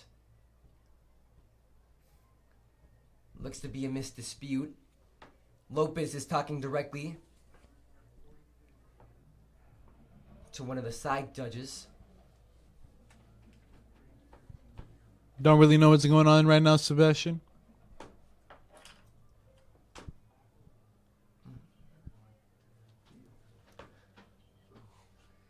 Correction. Ball will be placed 30 yards from It was the 24-yard line. it was on the position of the ball. It'll be 5 yards from the end of the kick. It's the 19-yard line. Ball will be placed at the 19-yard line, Sebastian. They move it back. That ball hit out of bounds. Originally at the 30, we'd have to imagine that they put the penalty into play since the Dragons had a little bit of a kick from a higher point in the field. They kicked it from the 45. We'd have to imagine that came into play, hence the confusion. Definitely some miscommunication as we have 3 receivers to the right, 2 to the left. They're placed at the 24-yard line. Evan Minhares scrambling around, looking for options. Just tosses it right there. Incomplete. The pass intended for Ramon Laguana. Tough pass on the play goes incomplete. Intended for Ramon Laguana. Tried to do his best Mahomes impression. And again, we've just seen Evan Minhares scramble a lot. I'm sure he has to be tired back there, Sebastian, but the O-line really needs to step up and do their job. Minhares hasn't had much time overall, hence the scrambling. Some of it's worked, some of it has gone to the bad side. However, Evan Minhares is known for his scrambling and his taking off ability. Man in motion, that's Laguana. Pocket crumbling. Here comes the defense. Evan Minhares gets rid of it. The pass is almost intercepted, not quite. And we've seen that a lot, Sebastian. Almost interceptions, which fortunately for the Troopers, they didn't happen, but I'm sure the Carroll Dragons and their coaches are not too happy about it. In from Southlake came Austin Davidge, Dustin Mark, and Julian Manero, but Evan Minhares still with the guts to get rid of the ball.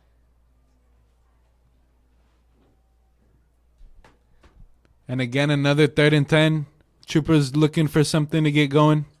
3rd and 10 for the Eastwood Troopers.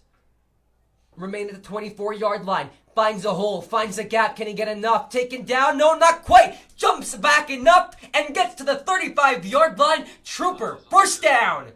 He's out to the 35-yard line. Tackled by Bridger Jets. Got what he needed, Christian. Got what he needed. First and 10 Troopers. It's plays like that, that probably look like they're so little, but it's plays like that why he's ranked 18th in total yards for Texas last year. Plays like that why he received a D1 school offer from the Austin, PA Governors. And plays like that of why he's part of the KTSM 9OT Fine 9. And big hit by number 23 for the Dragons, Mitchell Paulson. Troopers able to get 2 yards off the play. Mitchell Paulson and Luke. It'll be 2nd down and 8 for the Eastwood Troopers. Second down. From the 35 to the 37.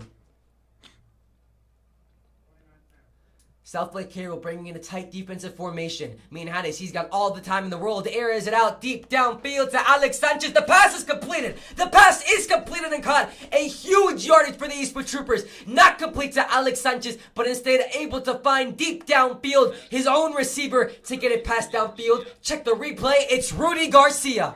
And Rudy Garcia has just really been stepping up as a receiver for his team.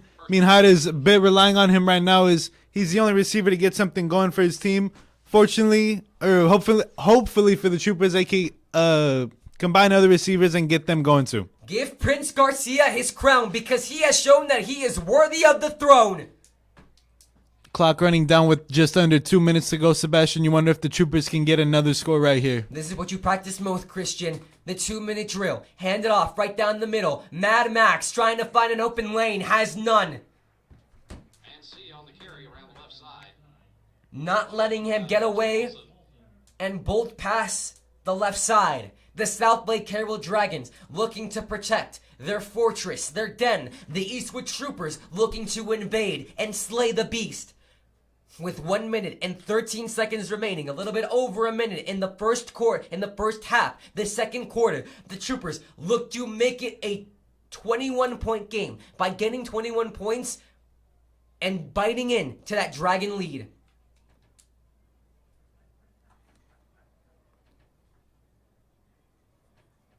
Minhares takes the snap, looking, gonna throw it to the right side. Passes highly covered, no flag on the play. Pass goes incomplete. Intended for Ramon Laguana. Definitely holding on both sides of that, I think I saw.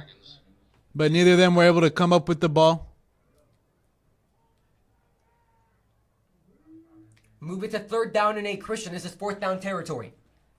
It definitely, Sebastian, with the score being this high for the lead being this high for the Dragons, you know, the Troopers, they just need to get a touchdown right here. They cannot settle for a field goal. They need to go into halftime having a more positive mindset, even with the touchdown. Minhares steps back, looking, throwing. The pass is bobbled, almost caught by Rudy Garcia. Pass goes incomplete. Tipped by number 23, Mitchell Paulson. So close, in and out of the fingertips. The Troopers trying to score 21 on the team that is notorious for making history. The 8-time state champions, the 3-time national champions, and the first team to ever move classes and win that class in that first year. Timeout. No pass. Timeout taken by the Troopers. Coach Lip is going to talk it over, I'm sure, before they go for it on 4th down. They're down to 1 with 41 seconds left. The quarterback run has really been working for you, Christian. So has Rudy Garcia. What do you do in this 4th down situation? Because hensing that it's 4th down and 9. I would fake the run with Minjares and just go for a little pass. Just try to get the first down. You don't necessarily have to get the touchdown. But if they do get the first down, try to go out of bounds or just try to spike the ball because you only do have 40 seconds left. But they just really have to get this right now, Sebastian. The Dragons, 41 seconds left. What are you discussing if you're them? If I'm the Dragons, I'm just discussing how they've been doing an amazing job so far, Sebastian, and they just need to keep on doing. Just don't let the coverage break. Do your job, and it'll all work for them. As we come near halftime, a reminder, if you cannot stay on the Eastwood Performance and Athletics Network with Sebastian Perez Navarro and Christian Salazar, you can head to the KEHS Instagram page to check out live updates from Deja Churchill and producer and president of KEHS, James Wilson. President Wilson. Wilson and Churchill. It's history all over again. School never escapes, Christian. They're right at the 20. Evan Minjares, the honorable mention All-State quarterback from the TSWA 6A All-State football team. 4th down and 9. Takes the snap. Max Mancia out to the flat. Looking, airing it out. The pass is too far. Intended for Fabian Penalosa. The Troopers cannot capitalize. Cannot get a 3rd touchdown, and the Dragons will come back on the field with 36 seconds to go in the first half. And although the Troopers didn't get the 4th down conversion or the touchdown right there, they can't beat themselves up, Sebastian. They're a big underdog coming into this game. Southlake Carroll, one of the biggest high schools in all of Texas and even nationwide. I'm sure they're expected to win, but the Troopers, they cannot beat themselves up.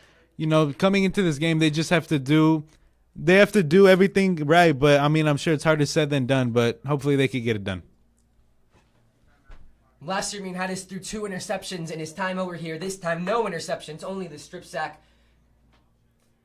Throws, looking, completes it. No, almost intercepted by the Eastwood Troopers. Close play. Minjares only with 1 turnover, 0 picks, an improvement from last year. 33 seconds to go. Mendez to Bendy for the Troopers. 2nd down.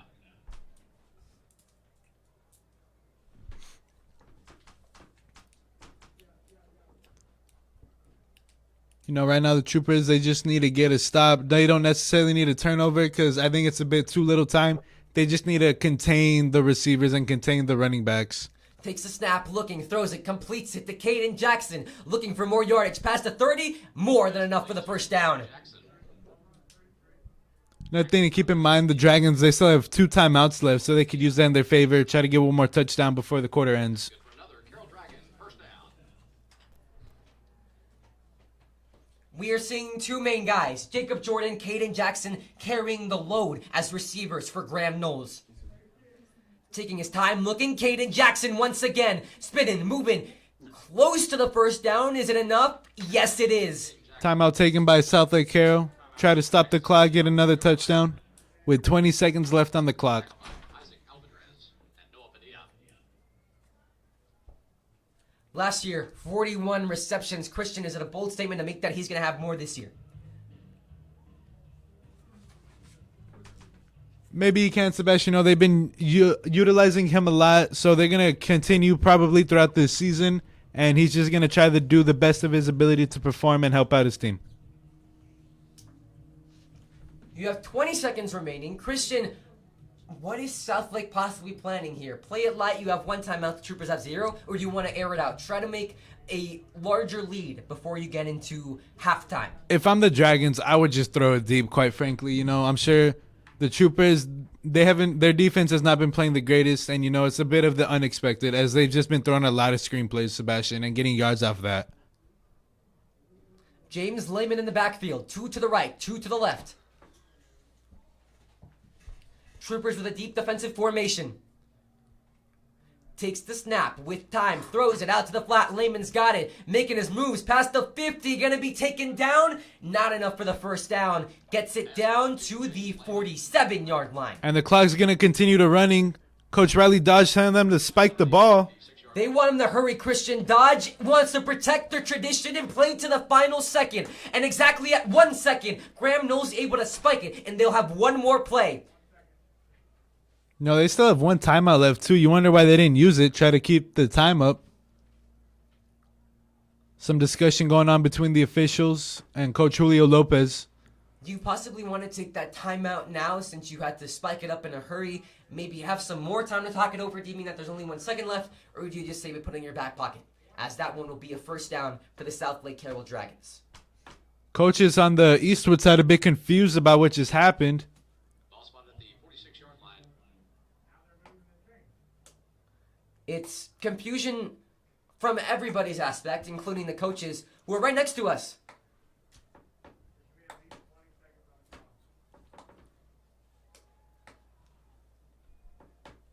Also seem to be a bit frazzled by the entire situation. And the teams are going to huddle up, talk it over.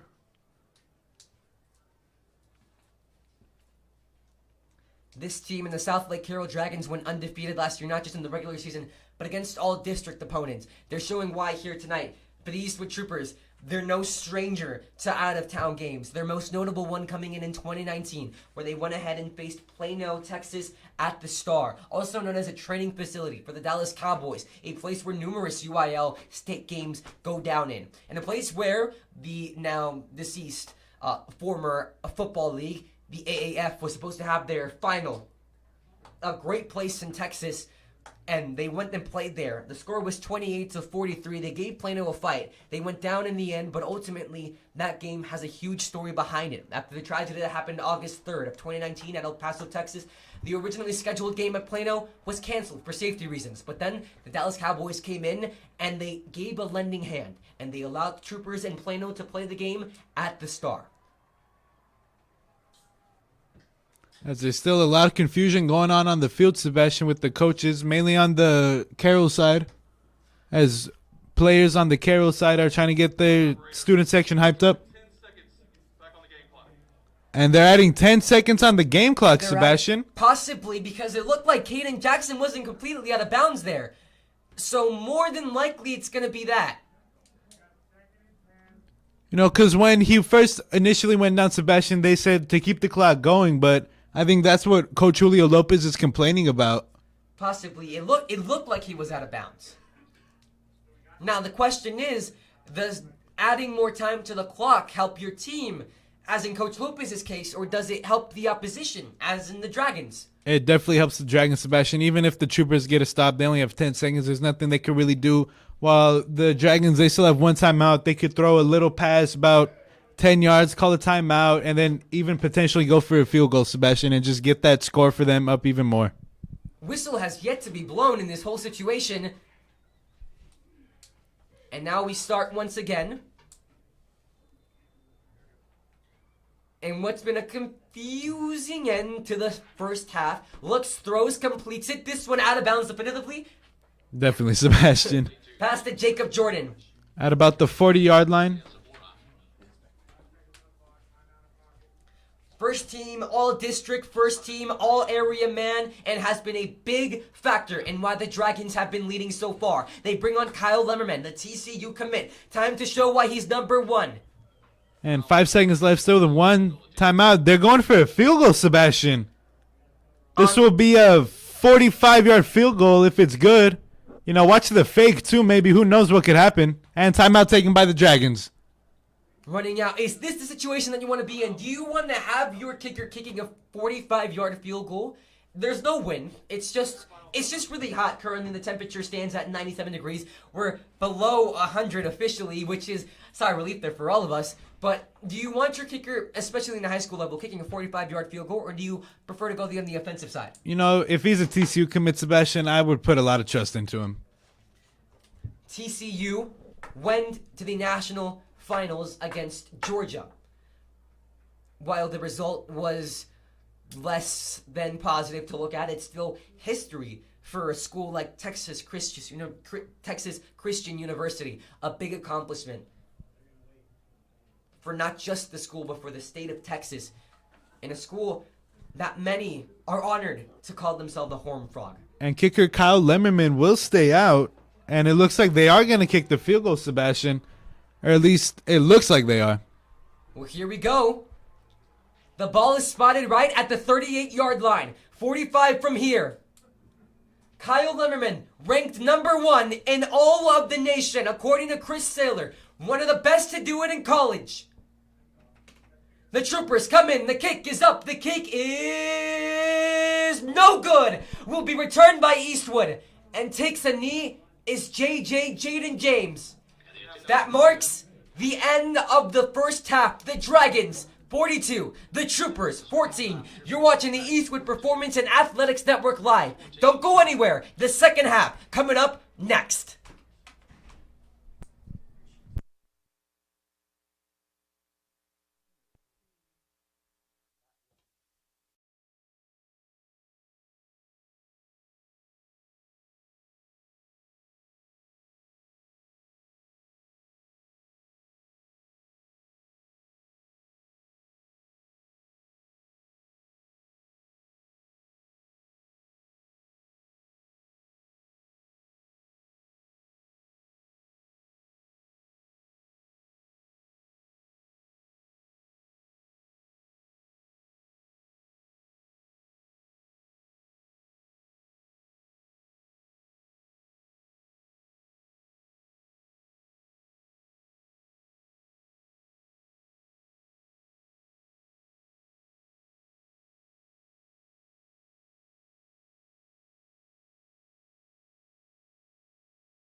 Welcome back to the Eastwood Performance and Athletics Network. We are set and ready to go for the second half. 42-14 is your score. Sebastian Perez Navarro alongside Christian Salazar. Christian, Eastwood Troopers are set to kick off to the Dragons. I don't want to say star players because we're coming from El Paso where we have sweet play of the week. So who are your sweet players so far from both sides? Right now, definitely for both sides, I'm going to have to go with Rudy Garcia and Evan Minjares. I know it's two, but they've been really crucial getting touchdowns. Rudy Garcia stepping up when they needed to get the third and long, Sebastian. 110%. Kyle Limmerman, what have been your thoughts from the kicker, #1 recruit so far? You know, he's been doing good. We come back from his 55-yard missed field goal, but, I mean, he still almost got it there, so props to him. I'm sure most kickers can't get that, but good job for him. The Dragons, a new start. They're up by a large amount, Christian. How do you want to take it if you're the Dragons? Slow and steady, maybe wind down some clock, or do you want to go all in and all out? If I'm the Dragons, I would just play it slow. You know, you already had the momentum in the first half. You already have a score of multiple digits that you just want to just control the game. Don't let easy mistakes happen. And just keep on doing what they're doing, and they'll cruise on to a victory. The first half can best be described as protect the tradition, because every single snap they have played has been played and hard fought. Now, if we're talking about state titles, we can move on from the Todd Dodge era to the Hal Wasson era. And this comes with their most recent state championship, as Hal Wasson entered in 2007. He succeeded Dodge as state coach, where he led his team to a state title in 2011. Their most recent one, following the steps of Bob Ledbetter, Todd Dodge, and then cementing himself, Hal Wasson. First down run for the Southlake Carroll Dragons. By number 3, Davis Penn. Good job to get the first down by him. Again, the Troopers they're having a really hard time containing this Dragon offense, but I don't blame them. With multiple commits, you know, they have a lot of outstanding guys on their team, and it's going to be really hard for the rest of the game for the Troopers. Riley Dodge called him in the interview with Star Telegram that you mentioned, Christian. We have a young running back in Davis Penn. What does that mean? Because there has to be layers to it, obviously, even though it's such a simple quote. What does he mean when referring to Davis Penn, since they have a ton of time to develop the young man? You know, with this year included, he still has 3 other years to play with. He's going to have a lot of room to grow as he's getting stuffed right now by the Trooper defense. Davis Penn not going anywhere, and the Trooper D solidifies themselves. They came to Southlake to play. But as I was saying, he's only a sophomore right now, Sebastian. He has this year and still 2 other years to grow and learn on and just do amazing things overall, Sebastian, you know. And right now he has number 5, James Layman, who's leading him and guiding by example and showing him as his senior, hey, like, step up in this, or you're doing amazing. You know, he has that motivation for him. Last year, James Layman had 516 yards, 655 total yards, 516 through the ground. Graham Knowles loading up, gonna go deep downfield, incomplete. Broken up by the Eastwood Troopers, the pass intended for Brock Boyd. Almost intercepted. Unfortunately, the Troopers weren't able to get that. The drive is going to continue on 3rd and long, Sebastian. Troopers really looking for this stop right now as the Dragons, I don't think they've punted all game, Sebastian, and quite frankly, they need to for the Trooper side. Nathan Mendez able to get a hand on it. 3rd down, a vital 3rd down. James Layman with 516 rushing yards last year. As you mentioned, Christian, he had 6 touchdowns through the ground, 9 total touchdowns overall. That means he's a threat in the air, Christian. We'll watch out for him in this 3rd down. Takes the snap. Knowles looking with time. Throws it to Boyd. Boyd trying to make a move. The Troopers, can they stop it? No, they cannot. Slide to tackle. Past the 50 to the 45-yard line. It is not enough. And again, Sebastian, we have seen that screenplay by the Dragons so common. And, you know, you kind of have to expect it at some point by the Troopers, but it's really hard to determine what the offense is going to do. Something that's notorious from Coach Lopez, Christian, are his words that he gives to his team. We didn't get to experience it firsthand, but in that locker room, down this big, what do you think Coach Lopez told his team as the Dragons will opt to go for it on 4th down and 5? I'm sure he's just telling his team to keep their heads up. You know, you're coming into an unfamiliar environment. You're playing people that are amazing prospects. I mean, they're committing to schools, Power 5 schools at that too, and they're going to go on to do amazing things. So you just can't let that demotivate you. Oh, taking the play, an incomplete pass. Definitely easy pass right there by number 4, Caden Jackson. missed the play. You know, hopefully the Troopers can build off that, get the momentum going for them. Not able to convert the first down, and here come the Troopers marching in. Evan Minhadis, what do we need to see more out of the young quarterback, now a senior? You know, right now, Sebastian, we just need to see him step up, lead by example, and he's been doing good at that so far. But right now, he just really has to take control of this game as the offensive captain. The Dragons looking to protect the tradition. The Troopers continuing the tradition with playing out uptown teams as Julio Lopez has tried to make it a solidification and a sign of this program that they are scared of absolutely nobody. As that pass completed to Fabian Penelosa gets them close to the first down. See, right there is what exactly the Troopers need to do to get something going. They just need to do little passes, little 8, 10-yard passes. Just try to get something going and just motivate them. The screen pass caught Rudy Garcia. Pass to the 40-yard line. He is going to get to the 39. And again, the Troopers got the first down already. Hopefully they can continue down and get a touchdown in their case. The Troopers have had a good start to the third quarter overall, as we are a little bit under the 9-minute mark. They got the defensive stop on the Southlake Carroll Dragons. Now they're marching in at the 39-yard line of Dragon territory. Can they slay the beast? Can they make it a 21-point game? Let's see. Minhadis takes the snap, fakes it. Here comes the pressure. Gonna roll out. Taken down by Dustin Mark. Dustin Mark. Although it looks like a big sack right there, Evan Minhadis, he was able to get a little yards off the play. Help out his team just by a little bit. Dustin Mark, that's a special defensive lineman because as a senior, he's already committed to Princeton University. Now, Christian, you tell me what's impressive, getting into a school that has a 4.4% acceptance rate or benching 350. I think they're both pretty crazy, Sebastian. He's a senior and a captain. No wonder why. He's got the brains and he's got the athletics and the strength to prove it. Evan Minhadis stepping up, now stepping all the way back alone in the pocket, completes it to the outside. The clock continues to roll. You know, that was a big play that we saw. We saw that play previously in the bi-district game with San Angelo. Minhadis, he fakes the QB draw and continues to pass it out. It worked a bit in their favor, shortening the distance to get the first down. But right now we're looking at about 3rd and 6. Troopers looking to get this necessary first down. 3rd down, right at the 35-yard line. This has to be 4th down territory, but we'll see if that claim is needed. Minhadis rolling out. It wasn't needed. Minhadis once again turns on the wheels and gets the first down. But Christian, no Charlie Clark. Minhadis really coming up in those crucial 3rd down and long moments, and he's continued to do so right there as we just saw Sebastian. Right at the 25-yard line.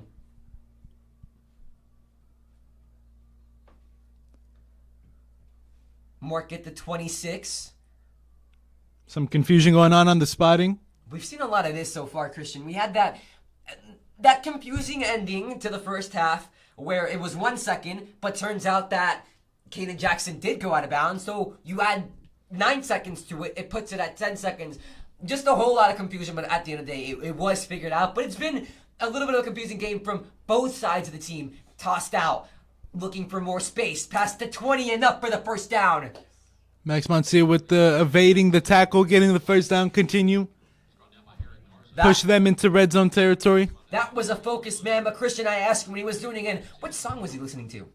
I don't know, Sebastian, but he looked pretty intense when he was listening to it. What could it be? Sometimes you might be super intense, but you're listening to some Spanish music because it's just nice and soothing and calm. But the facial expression doesn't say it. So hand it off to Mancia again, goes up the middle. Mad Max cannot find his avenue to the 10-yard line, stuffed right at the 12. Enough for a 1-yard gain. Counted 2nd and 8 with a 2-yard gain. Reaching the middle of the 3rd quarter. Sebastian Perez Navarro, Christian Salazar from both KHS Women Broadcast and the Eastwood Performance and Athletics Network. If you can't stick with us for the rest of the game, as Evan Minhadis looking to evade the tackle, sliding one, throws it to the end zone! So close yet so far off the fingertips. Just out of the hands of number 88, Alex Sanchez. Almost a touchdown. Fortunately for the Troopers, it's only the 3rd down. They still have time to get a touchdown or even get a first down at that. Jinx, you owe me a soda. That is pinch poke. You owe me a Coke. Oh, I got the beverage wrong. Anywho, reporting live from the Eastwood Performance and Athletics Network. As I was saying in advertising, you can catch live updates from James Wilson and Deja Churchill. Right now, Evan Minhades dropping back, looking to the end zone. Pass intended for Max Mancia, but it's going to fall incomplete. Fourth down territory, Christian. You know, I would go for it, Sebastian. And actually, I was for Rudy Garcia, but unfortunately, they weren't able to get it. But what you said, yes, I think they do need to go for it with the score being this high. Troopers, they just really need to cut this lead down, Sebastian. 42-14 your score. 5 minutes and 38 seconds to go. A big thank you to both Carlos Sosa and Hector Mas for all their contributions producing. Minhades drops back, looking to the end zone, fires away. That one's overthrown. Turnover on downs. It'll be a first down for the Southlake Carroll Dragons. Trooper O-line looking for a penalty on the Dragons. Visually frustrated.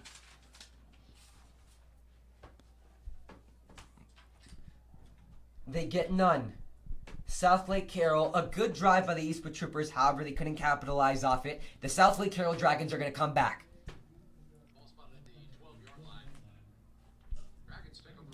And what's a reoccurring trend that you're noticing from the Eastwood offense, Christian? You know, they've been doing good getting yards, just they can't really finish and get the touchdown that's necessary at the end of the drive, Sebastian. We'll see the Trooper defense take the field as they got to stop. I think their first stop of the Dragons' drives. Graham Knowles, low snap, looking, throwing. He's going to load up all the way to the outside. Caden Jackson cannot come down with it. Good coverage played by Cameron Mason, anchor for the KEHS Film and Broadcast YouTube channel. Dragon sideline looking for a flag. Didn't get one. The refs have let them play, Christian, because we've seen a lot of physical play, and it mostly hasn't been called. It's been mostly flags and penalties on the special teams. Yeah, it's been mainly on the kickoffs, huh? Dragons at about the 12-yard line. Second down and 10. First game ever played at the now Bob Ledbetter Field. Flag thrown. Flies. He will get stopped. No gain, no loss. The run breaks even. We'll check the penalty.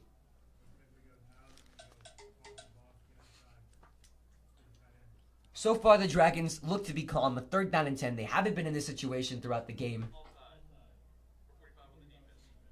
Offsides on number 45 for the Troopers, Patrick Mayorga. You know, definitely not what you needed for your team, but it is still second down. Hopefully they could get a stop in their case. Second down for the Southlake Carroll Dragons. As you mentioned, Christian, maybe I spoke a little bit too soon about that third down and 10. Penalty on the Eastwood Troopers. Taking the snap, Graham Knowles, pumping, looking, gonna run up the middle. He's stuffed. Eastwood letting him go absolutely nowhere. The man with the main tackle, Nathan Garcia. And John Hernandez with the assist tackle too. Now, Christian, we're on the side of the home booth where all the booths are at the home side of the Dragons, and we're looking directly across from us, and that's the visitor section. And for a 12-hour drive, Christian, that's not bad at all. As you mentioned before the game, the amount of Eastwood support and Eastwood Booster Club members / parents that we have here is absolutely impressive and inspiring. You know, it really shows how much the parents care about their kids and how much they care about the team. As we also have Principal Miss Torres on the sideline too, supporting the Troopers. The pass to Jays Lehman goes past the first down. It knocks the Dragons more yardage, more territory, making a new set of downs.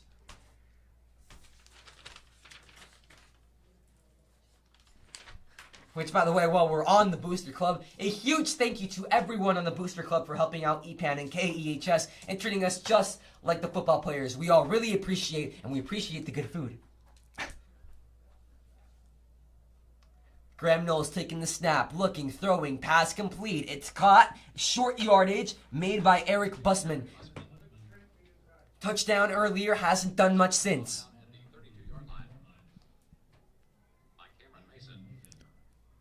Second at about 5, Sebastian. Dragons trying to get the first down. Haven't really gone for any deep passes. We wonder if we'll see that soon. Graham Knowles hands it off Oh! up the middle. Can we say goodbye to Davis Penn? That's the 30, the 20. Goodbye. Yes, we can. Sophomore David Penn is inside the end zone. Touchdown, Southlake. And against Sebastian, the Dragons with another touchdown. You know, the Trooper defense were looking good. You know, they weren't letting big plays happen. Unfortunately for them, Davis Penn was able to find a hole and take it to the house. They had a good start, but overall, they've drained the clock. 3 minutes, 44 seconds left. This third quarter has flown by of what felt like really long, per se. Not in a bad way, but a really long first half where so much was happening. Back-to-back possessions. Now, this third quarter hasn't seen much possession-wise. Both teams drained the clock, especially that Eastwood possession, but the Dragons able to find the end zone. In comes Kyle Lemmerman to notch it in, make it 49-14. And just automatic with the extra point attempts. One of the reasons of why Kyle Limmerman may be so highly ranked in the nation is because of the fact that this school has history with great kickers, as 8 former players who have played in the NFL have come to this very facility. But the most notable is possibly Super Bowl 44 champion kicker Garrett Hartley, and he's most notorious for playing with the Saints and sending the Saints to the Super Bowl with his 40-yard field goal that sent them to the Super Bowl against the Vikings and Brett Favre. If you remember that Brett Favre interception in the NFC Championship game, and if you remember that call especially, just know that Garrett Hartley was the man that sent the Saints to the Super Bowl, and he came from Southlake High School. Check under your seat for a certificate for a full detail of your vehicle and a complimentary tank of gas up to $75. Courtesy of, And when we're speaking of alumni, again, that is former Eastwood graduate and current Southlake baseball head coach here, Larry Buchan. He graduated for Eastwood in 1986, and he played basketball and baseball both for the Troopers, and is now the current Southlake baseball coach and just recently won a state title during the 21 and 2022 state season. So there's Eastwood everywhere in Texas, Christian, no matter where you go. kickoff for the Dragons. Definitely shows how big you can go, Sebastian, just from a little town like El Paso and come over here and win the state title as a coach. A lot of MLB pitchers have come from this school, most notoriously Tyler Alexander, currently with the Detroit Tigers, John Curtis, currently with the Mets, and Ross Stripling, currently with the San Francisco Giants. Currently, Tyler Alexander is experiencing and is expected to miss the rest of the 2023 MLB season with a left lat strain.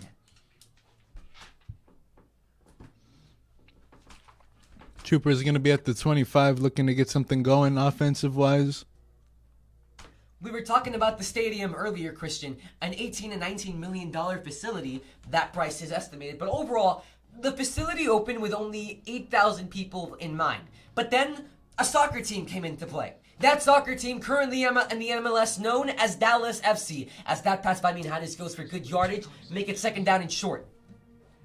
That club currently known as Dallas FC. But then, it was the Dallas Burn. Back when Major League Soccer had only 8 teams, they played here in Dragon Stadium in 2003. They would end up going 6-19-5. But overall, for what they're most known for here in Southlake Carroll High School is adding over 3,000 seats to the stadium, Christian, because after their contract ran out, and when they left 3,000 stadiums here, which is why the capacity is 11,000. You know, and they definitely needed Sebastian with how big the football community is here, as they even have a statue outside of our hotel that they were staying at, specifically a dragon for the Southlake Carroll Dragons. And it has the mantra, protect the tradition. The statue meant to protect and be with every Southlake Carroll graduate. Pass caught by Rudy Garcia, make it second down. Ball spotted at the 46-yard line, second down. They're right at the 46-yard line. And it's an impressive statue. A huge statue at that, made by strong material, Christian. The thing is really shiny when you get into it. Pass on the sideline, ruled incomplete by side judges. Coach Lopez pleading the case. Pass goes incomplete. Looked like it was just too inaccurate, too off to the side. Carter Hyde defending for the Dragons. Third down. A little bit of a good development for the Eastwood Troopers. On the sideline, Evan Macias seems to be throwing with a teammate. Crucial signs that he's doing better. He is expected to be back by the Pebble Hills game. That is the hope. Darian Diaz, on the other hand, yesterday at practice was able to throw a little bit. However, no helmets, no pads. He's just preparing, I'm sure, for Sebastian for the following weeks when he has to come in as a backup to Evan Minhada. Sorry. Hopes to be back next week against the Las Cruces Bulldogs. 4th down and short for the Eastwood Troopers. You have to go for it here. 3 yards to gain. Under 3 minutes to go.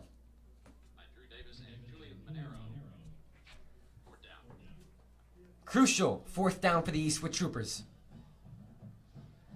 Minhades takes the snap, looking to get forward. He's not going to get there. Stopped immediately. The Dragons, a big defensive stop. They'll come back.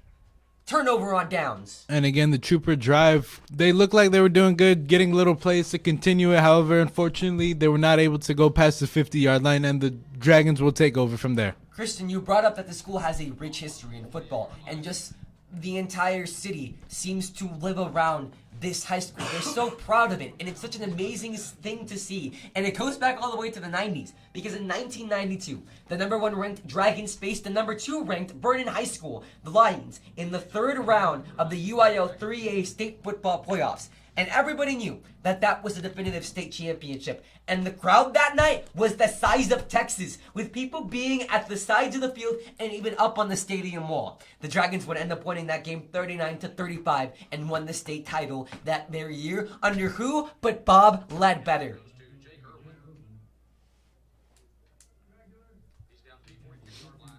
Play made by Jake Irwin.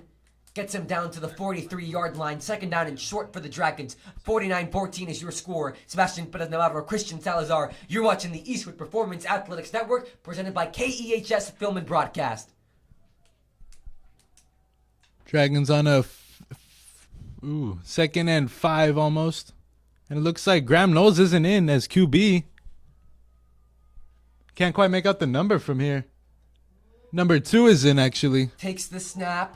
Gonna run it. Finding a void, gets enough. In at quarterback, Angelo Renda, the sophomore, gets put in. And number 31 with the run, Jake Irwin. Jake Irwin, this is his drive. They put the backup quarterback in. Angelo Renda. Christian, Southlake is known for making notorious quarterbacks. Most notable is former Jets quarterback Greg McElroy. Who led Alabama to the 2010 National Championship. So mostly, his attributions are pinned to college and now works as a football analyst for ESPN. They also brought out Chase Daniels, who is currently playing for the Los Angeles Chargers. Takes the snap, looking, throwing, completes it outside of the field. Does he have room? Can't make it to the end zone, but close to the 10-yard line. Caught by Eric Bussman.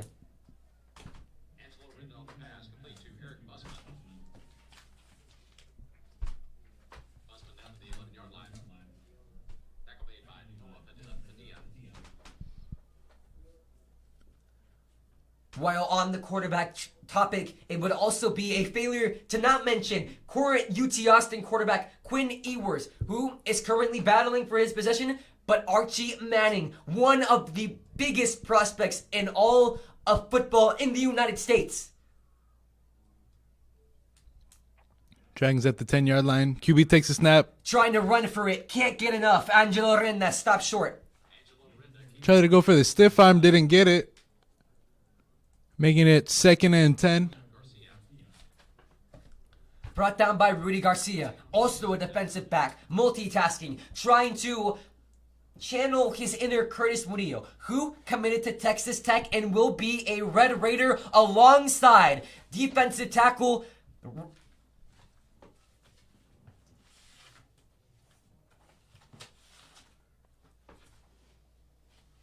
Robert Lagarda, defensive end, who also committed to Texas Tech and will be a Red Raiders. Murillo and Robert Lagarda playing side by side. 22 seconds left, 49-14 is your score, live from Dragon Stadium.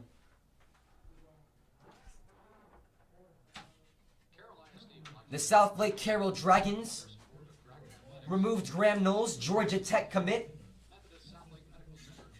Graham Knowles, the story behind him is incredible. Last year, he had 1,864 passing yards, 18 passing touchdowns, only 3 interceptions, and 2 rush touchdowns. He committed to Georgia Tech and is the 4th quarterback in a row for Southlake Carroll to play Division I ball. Now, the big thing out of him in his first season is notoriously his dad. He's the son of Mark Knowles, former 2-time number 1 ranked doubles tennis player in the world. He won 3 out of the 4 Grand Slam tournaments. Those include the 2002 French Open, the 2002 Wimbledon, and 2004 U.S. Open alongside his partner Daniel Nestor. But Christian, to have a dad who has so many accomplishments and is so known, what is the effect that it takes on his son? You know, you have someone that you see in that position, you see him winning all the time, and you're like, hey, I want to do that. You know, you're traveling with them, you're so close to him, you look up to him as a role model. And I'm sure football wasn't his first option, but, you know, it's where he landed, and look at him. He's doing amazing at it right now, Sebastian. The 4-star recruit last year took over for the senior quarterback. Back then, Caden Anderson, who suffered a season-ending injury on October the 7th, his 2nd ACL tear in his career. 2 ACL tears, not even out of high school, Christian. And he states in interviews that he fell into a bit of a depression. However, he was picked up and is thankful by being committed to the University of Wyoming. That pass completed and caught. Eric Busman finds the bus to the end zone once again. Touchdown, Southlake Carroll. Good job by number 2, Angelo Renda, to get the touchdown. However, we have a player down for the Trooper. As the trainers run over immediately, Players down along with Coach Julio Lopez, to make sure he's all right. The number cannot be made out from our angle. However, it does look to be from the defensive line. Julio Lopez, the athletic trainers, alongside Coach Arellano, checking on the player, whose number cannot be made out from our angle. Praying that he's okay. A sad reality when it comes to football, the brutality and the nature of it all. However, part of the game, being able to get back on his feet. Looks a bit shaken up.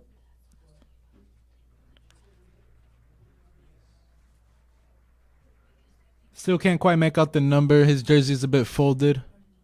But he is walking off the sideline. He is okay. That seems to be linebacker Patrick Mayorga.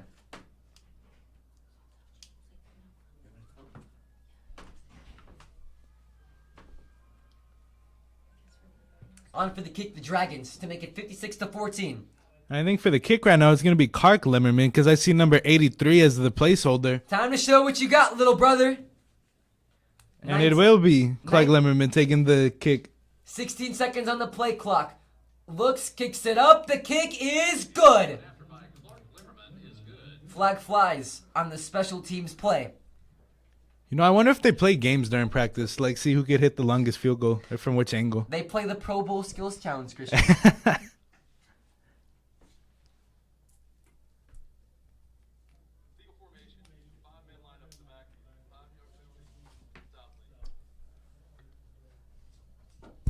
Clark Lemmerman also seemed to be the kicker on the last PAT that the Dragons scored earlier on in this half. We're very beginnings of the 4th quarter. With 11 minutes and 54 seconds to go, the Dragons leading 56, the Troopers 14. And they will re-kick it, the Dragons. After the penalty. Wonder if he could be like his brother and hit the PAT from even further. Whoever hits the least PATs has to pay for dinner, Christian.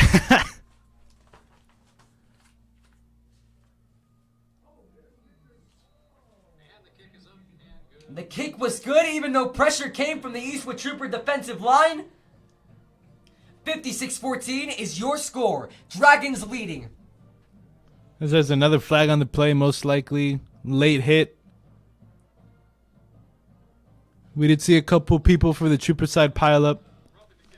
We do expect roughing the kicker, and that's what we got. The Eastwood Troopers possibly a little bit frustrated.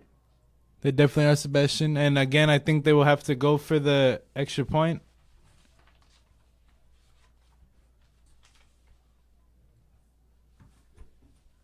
The Dragons can elect to enforce that on the kickoff.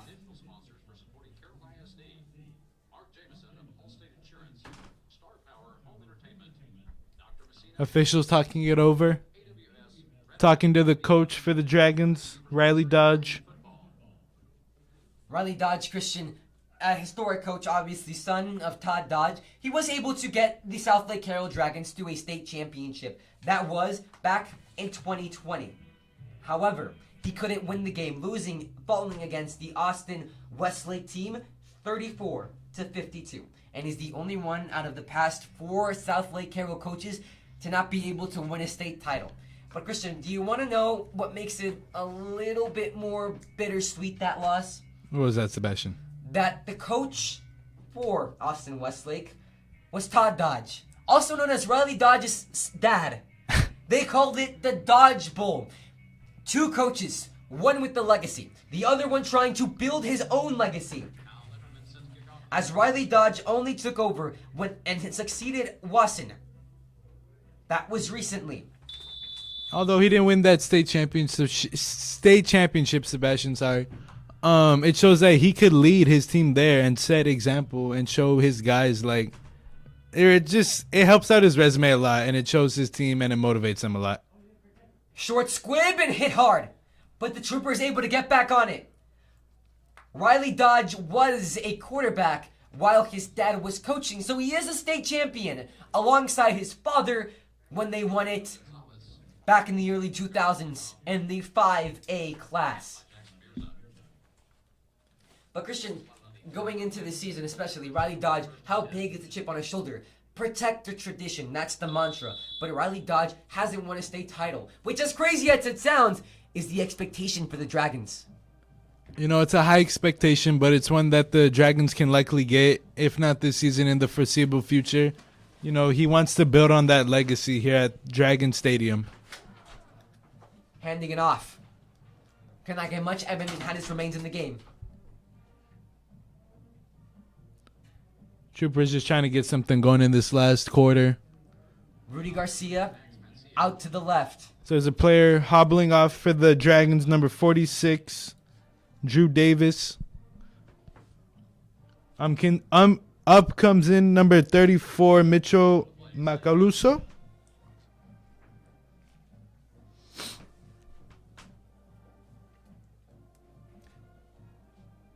The Troopers still keeping their starters in, Christian. You come here, and despite the result, you come here to play all the way. All 4 quarters. Getting rid of the ball completely. Connects. Able to get it past the 50 for more. Yes, he can. Troopers got a play that moves down the sticks. Call it Trooper first down. Big play for the Troopers right there.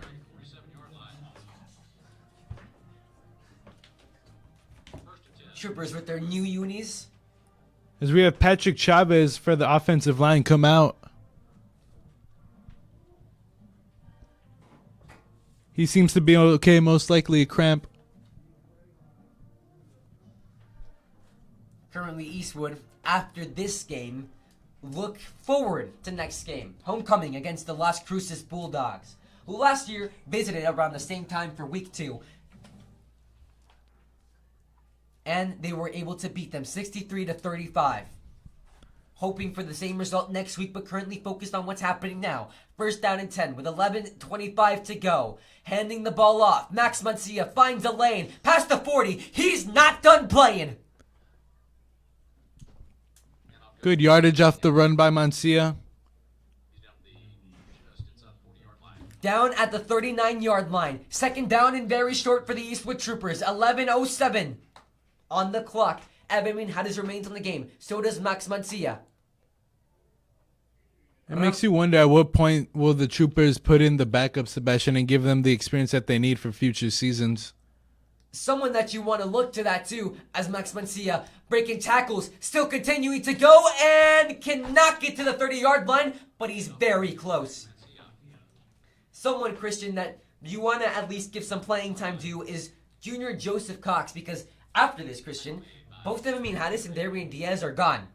You're left with having to replace the void that Evan Hadis is leaving. And as we saw when Andrew Martinez departed, they elected for a junior. So, possibly so, will they be looking at junior varsity to replace these young quarterbacks, or will they be looking at Joseph Cox? That pass completed to the end zone! Touchdown! Somebody say Eastwood touchdown! And again, Rudy Garcia with the second receiving touchdown. Shortened the lead a little bit for the Troopers. Christian, 3 words. Crown that man. Rudy Garcia has got another touchdown, a key wide receiver so far, and one of the best players on Bed Letter Field today. Going back to what you said earlier, Sebastian, though, I'm sure the Troopers, they're going to be looking at Joseph Cox a lot to see what he's going to be able to do throughout the season. And they're going to be looking at that JV team, too, to replace Darian Diaz and Evan Minjares. Diego Rivera up for the extra point. Kick is up. Kick is good. Notch it in. 56-21 is the score with 10 minutes and 22 seconds to go in the fourth quarter. Eastwood able to notch it in. Minjares to Rudy Garcia.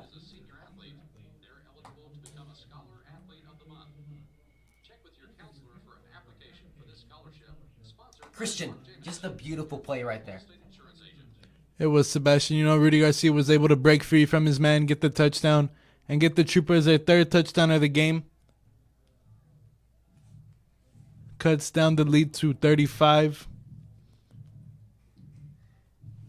The Southlake Carroll Dragons will come back on, and this year they come in with a new addition. As Southlake Carroll, as hard as it may sound, and as hard as it may be to believe, their first ever strength and conditioning coach was just hired. In their entire history, they've never had a strength and conditioning coach until this year. And that very coach is Doug Castleberry, who earned a Bachelor's of Science degree from Texas State University. He's a certified state strength and conditioning coach with 18 years of experience in high school athletics, and he's coached baseball, softball, football, and even basketball. And he's coming to Southlake Carroll after coaching at Northwest High School for 7 years. That's crazy to think about, Sebastian, considering the fact that how good the players that are produced here at Southlake Carroll. A new addition for Southlake Carroll, building and fertilizing their program.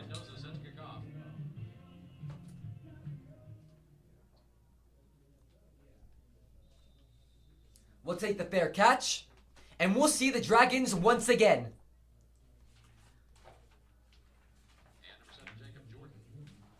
Jacob Jordan with the reception and the fair catch. If you're the coaches, what do you hope to see out of your sophomore starting quarterback, Angelo Renda? You know, you just want to see what he's capable of doing in these situations. I'm sure they're going to try to get some reps in with him, see what he's capable of, see how he responds to the pressure, and see how he does in his element.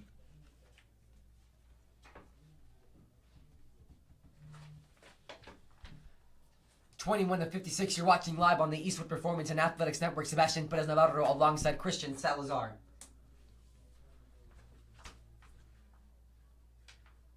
Renda takes the snap, rolling out. He has room to go past the 30, the 40, the 50. Is Renda gonna go? Renda is going to go all the way. Touchdown, Dragons. You know what? Sophomore Angelo Renda, his first touchdown running, and he does it in a huge way. He's going to be the stud of the school. You're definitely right, Sebastian, as he was able to get the open lane. However, I thought I saw a holding on that by number 6, Eric Guzman, and the Troopers were definitely looking for that call. Sounded like a Disney Channel original movie there for a second, but it's true. 62-21, no flags on the field. The first game on Bob Ledbetter Field. Dragons 62, Troopers 21. On for the extra point. The snap, the hold, the kick is up. It's good, but flag flies. You know, we've seen a lot of flags for special teams, and you wonder how the coaches are going to respond to that for both teams.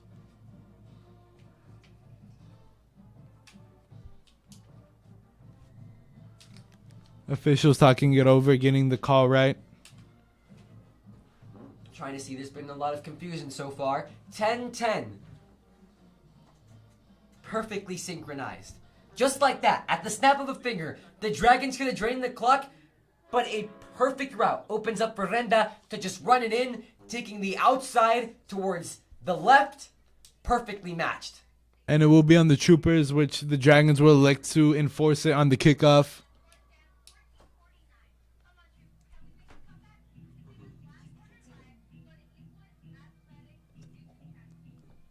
We just watched the replays on our screen provided in the booth.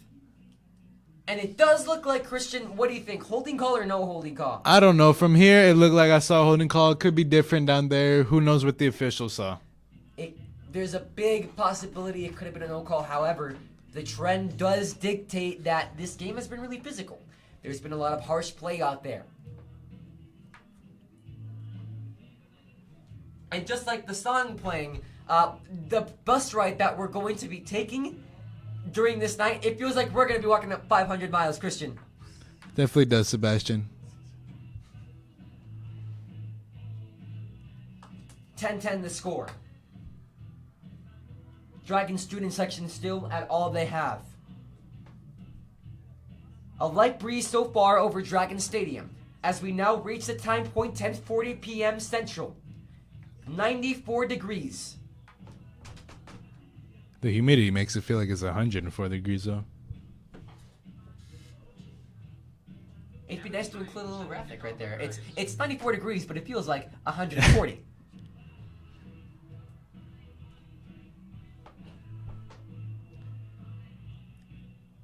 Penalty enforced on the kickoff once again. Bounces off to the end zone. Here come the Eastwood Troopers. With 10:10 left on the clock in the fourth quarter, Troopers going to try to march down, just shorten the score. Try to come back in this game. However, it's going to be a long way to do so. The question is, will Evan Minhares stay in the game? And it looks like his Sebastian, as number 12 is on the field for the Troopers. The Troopers with a lot to play for. Because even though they're down, to be able to score 3 touchdowns against a team like Southlake Carroll is already impressive enough. To score more, even more.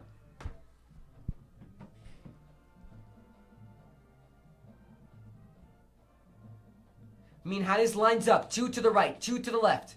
Fakes it, throws it, complete! Short, but a solid gain for the Eastwood Troopers. Moves them up. It'll make it a second down and short. About 7 yards for number 88 for the Troopers, Alex Sanchez. Alex Sanchez had experience on varsity as a sophomore, but now has a bigger role to play.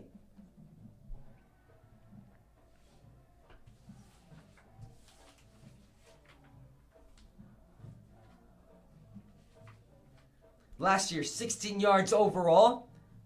Trying to fill in the shoes of the receivers who have passed him. Minhares takes the snap. Pressure, pocket crumbling. The pocket was crumbling. Had to get rid of it, but the ball almost intercepted by the Southlake Carroll Dragons. Brings up 3rd down and 3. And again, for a very familiar scene for the Trooper offense, another 3rd down. You wonder if Evan Minhares will have to scramble again.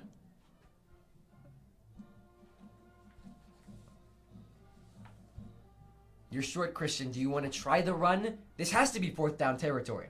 But do you want to try the run or try the air?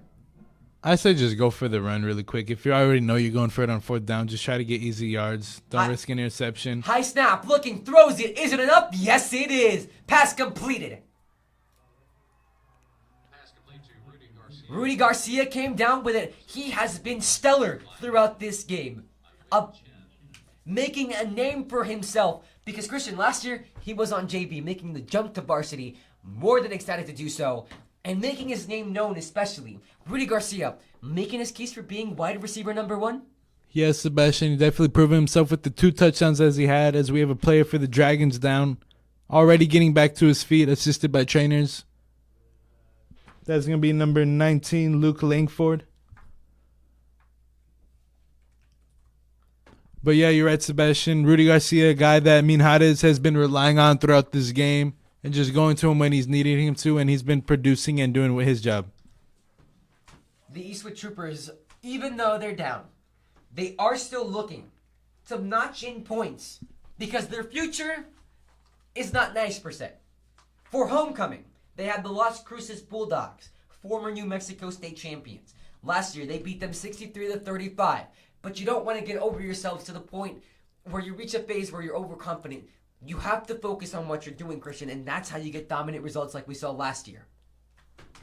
And then, after the Las Cruces Bulldogs, what is possibly the biggest game in the entirety of West Texas and what possibly will decide the 6A division and EP is the game against Pebble Hills at Trooper Stadium.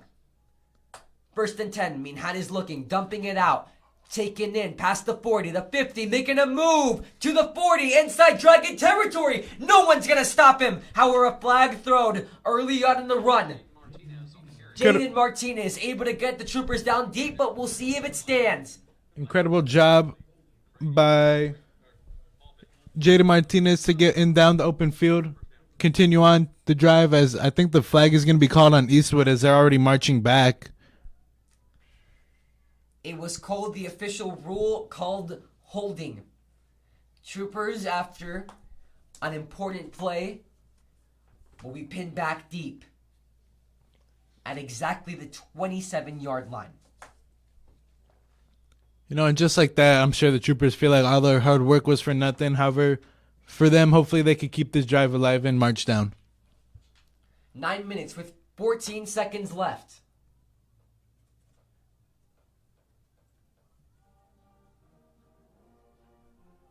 Minhanes takes the snap.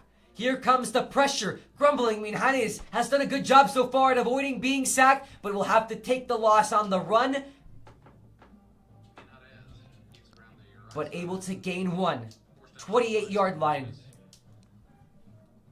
Good job overall. Minhanes, he's had a hard time in the pocket, Christian, so far. The Dragon defensive line has brought in the pressure, but Minhanes, even though he hasn't made the best decisions, has still yet to throw an interception and yet to make a really bad decision with the ball. He's handled the pressure well, and he's looked like he's matured.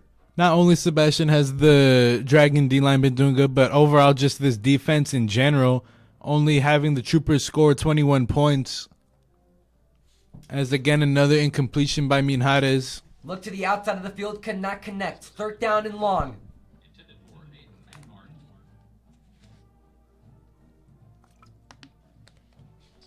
Make it 3rd down and 18 for the Eastwood Troopers. With just under 9 minutes to go left in this 4th quarter, Sebastian.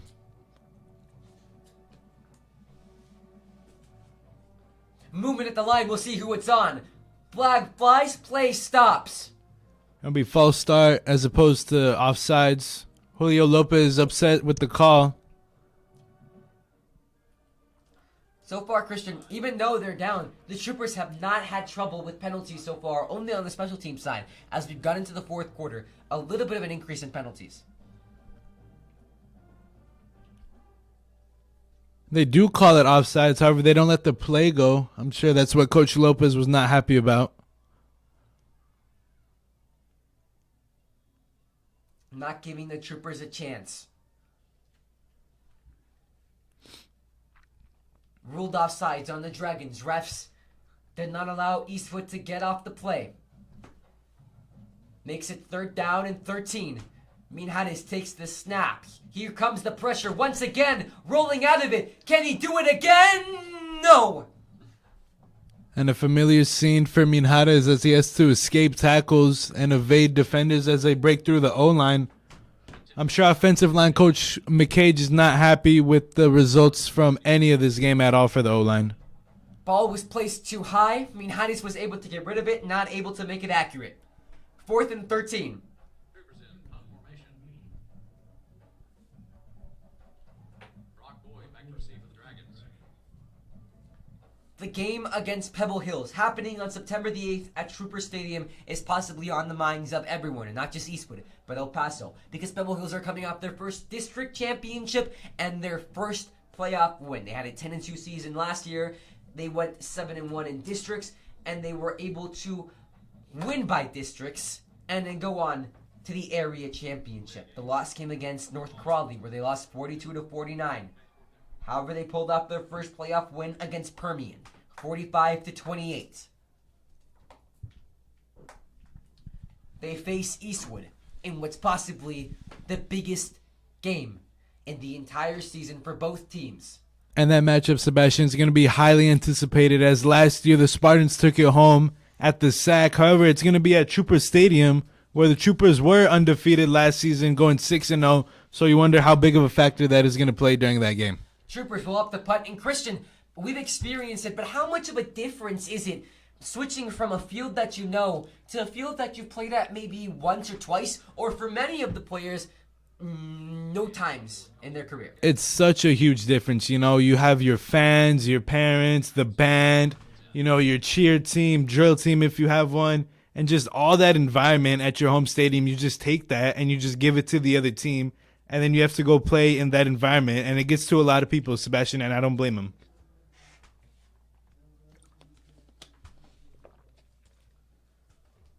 Enticing matchup. Last time the score was 40-22. Troopers looked to change the tide. Pebble Hills was the only district loss on the schedule of the Eastwood Troopers.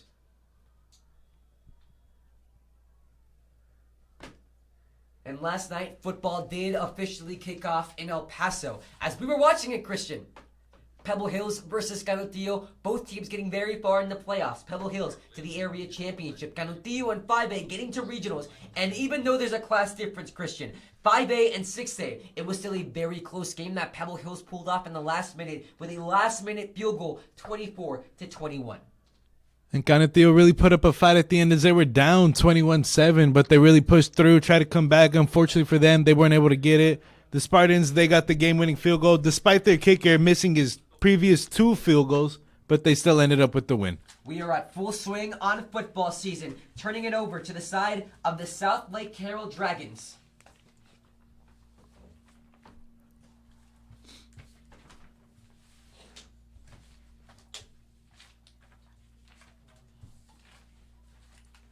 As we can see, penalty goes up against Southlake.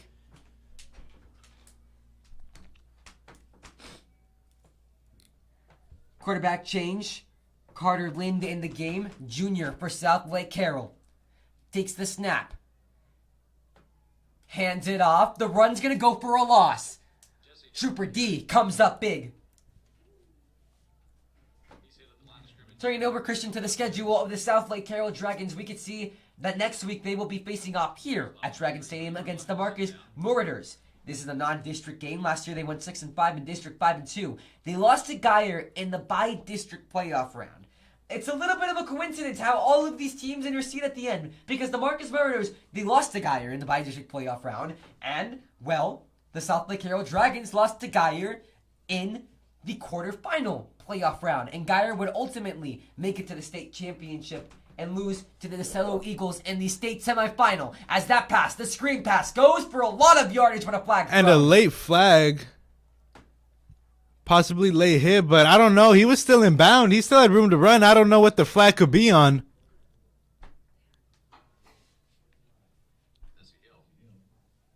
Waiting for the call on the officials. We'll see. Possibly on the hit at the end.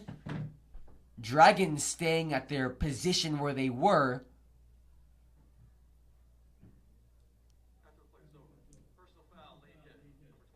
And it will be a late hit by number 29, Rudy Bautista. I don't know, Sebastian. I think he still had room to run. I think if he didn't tackle him, he could have gone to the end zone. Questionable call. We've seen a lot, Christian, especially with the fact that there has been leniency here. That could be a very questionable call. Goes in favor of the Dragons. They move up. Place them at the 31-yard line.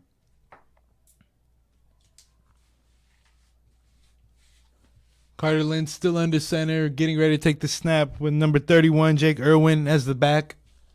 2 receivers to the left, 2 to the right. Whistle blows. False start on the Dragons. When we're looking forward, Christian, Geyer, the team that beat Southlake, would be eliminated in the next round, the UIL Texas semifinal, against the DeSoto Eagles. And DeSoto was the team that would go on and win it all in Texas 6A D2 and be crowned state champions. Both of these teams looking to earn that very title.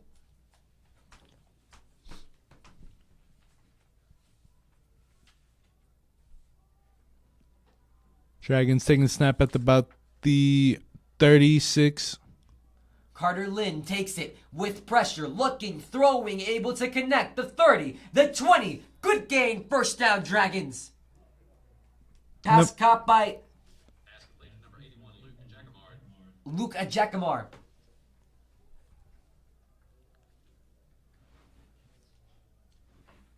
Dragons trying to get reps in for their backup, see what they're made of. Down. While at the same time, still trying to run down the clock to end this game and just put in the books. Ball spot on the 18-yard line. Good for another Carroll Dragon. We're under 7 minutes to play.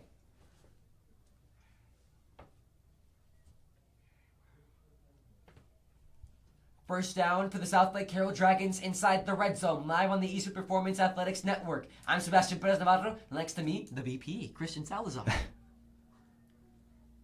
Carter Lynn takes it, hands it off, right up the middle. They're going to gain medium yardage past the 15 to the 14-yard line. And off goes to Jesse Hill. Jesse Hill, the man with the carry. Yard line. Second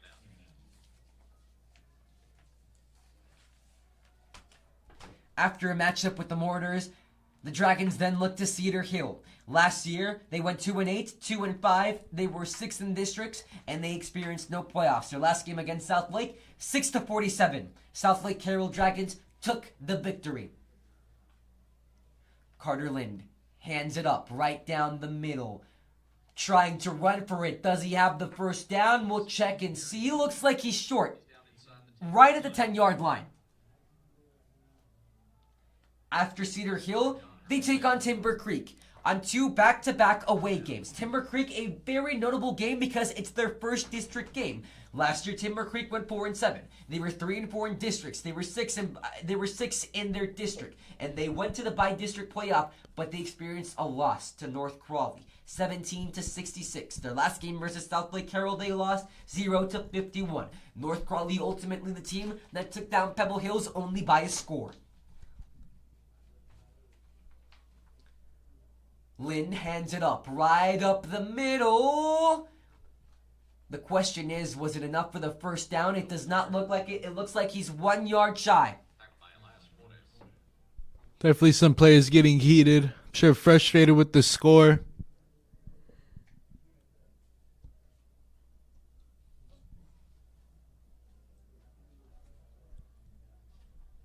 What's notable here, Christian, is that Southlake Carroll starts up their season with 3 straight games that are non-district. They have to wait till their 4th game to finally find a district opponent. Could that throw you off a little bit, or it's the same mentality into all of these? It's the same mentality, you just go perform, do what you do best. You're used to playing in those environments, playing new teams every year. So, I'm sure it's nothing new for them considering they're a big high school.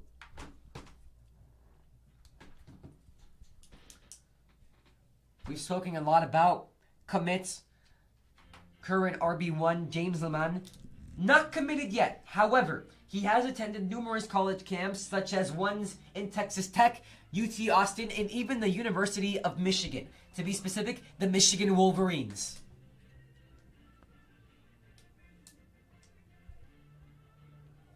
Strong safety, Aaron Shep. For the Dragons, recently committed to Davidson University and joins, you know who, Christian? Joins 4-time NBA champ, 2-time league MVP, and 9-time All-Star Stephen Curry. Both of them sharing the fact that they went to Davidson University. Aaron Shep, strong safety, committed. Lynn trying to find an avenue inside. Dragons score. Touchdown. Southlake. Celebration at least. Looks like he got the ball across the pylon. We'll check. And they'll be ruling it short at about the 1 yard line. Close. 1 yard short. Where's the Dragons just try to punch it in with the running back, I'm sure. Don't risk anything here. Carter Lynn. Looks like he got the ball over the pylon. Did not according to the referees.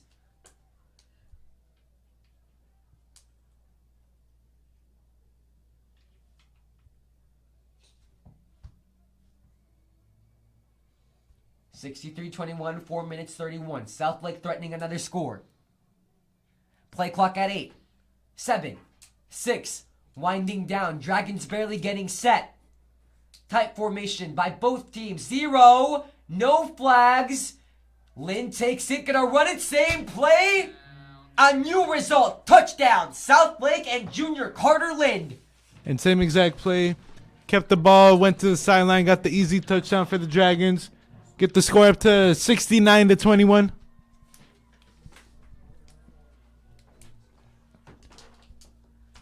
And very familiar score as last year for the Troopers losing to the Southlake Carroll Dragons. Little brother on to kick the extra point. Clark Letterman, the sophomore.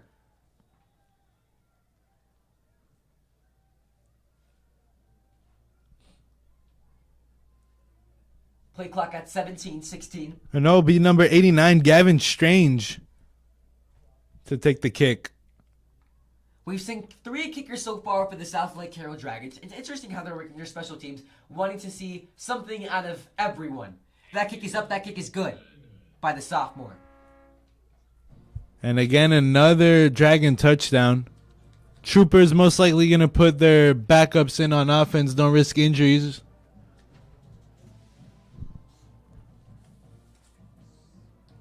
Troopers looking ahead. We did talk about Pebble Hills and the Las Cruces Bulldogs. Homecoming next week, Christian. It came by fast, can't we say? Especially as seniors ourselves. It definitely did, Sebastian. Compared to last year, it was on September 22nd. This year, it's going to be within the first week of September. You know, get it early. And I'm sure everybody's preparing for that game and that week just in general, as it's a big week, especially in Texas, where high schools celebrate homecoming very big. After the results of this game, Christian, how will the Troopers walk into it? Riding fury that they look to unleash? You know, they just can't keep their head down at all, Sebastian. This is a huge school in Texas, nationwide ranked, and, you know, they have amazing players. They cannot let this go into week 2 against the team that they won previously in the last year at home. So it's the same experience, and, you know, they just can't keep their head down, Sebastian. Southlake Carroll on to kick it off to the Eastwood Troopers with 4 minutes and 25 seconds to go. You'll bet that Julio Lopez will still be coaching as it was 0-0.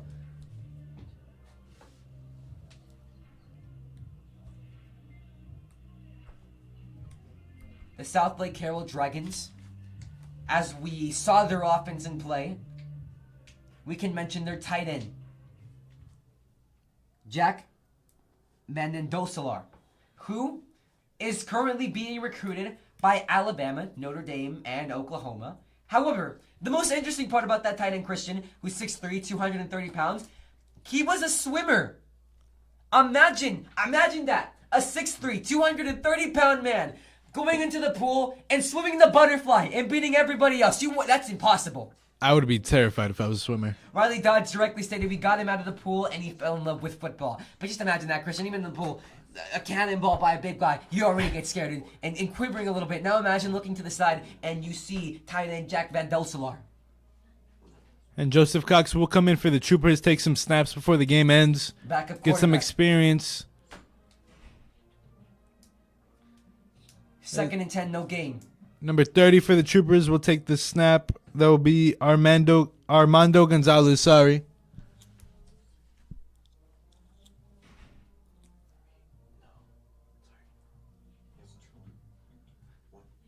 Joseph Cox at the center. 3 to the right, 1 to the left. Armando Gonzalez in as running back. We're going to be seeing a junior tandem. Christian, maybe this is the result of Eastwood next year. We'll see. Both of these juniors not graduating quite yet. High snap, loses the ball. Dragons don't jump on it. Cox does. Looking to run, looking for space. He's going to be stopped. And a big hit, but good job by Cox to recover the fumble and just continue. Fortunately, they weren't able to let up a fumble. And as harsh as it may be to throw Joseph Cox into this situation, Christian, it's needed to develop a player in order to expose him to what's greater out there. You want to have him play it firsthand, and that's what they're doing currently with junior Joseph Cox.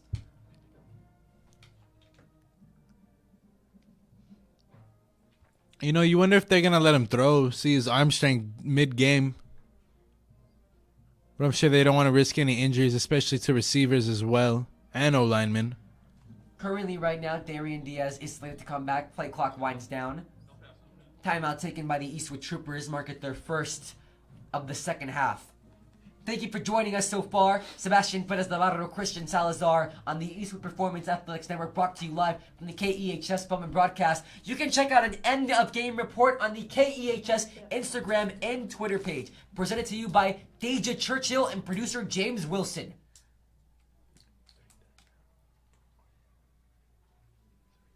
(70-21) is your score in this timeout.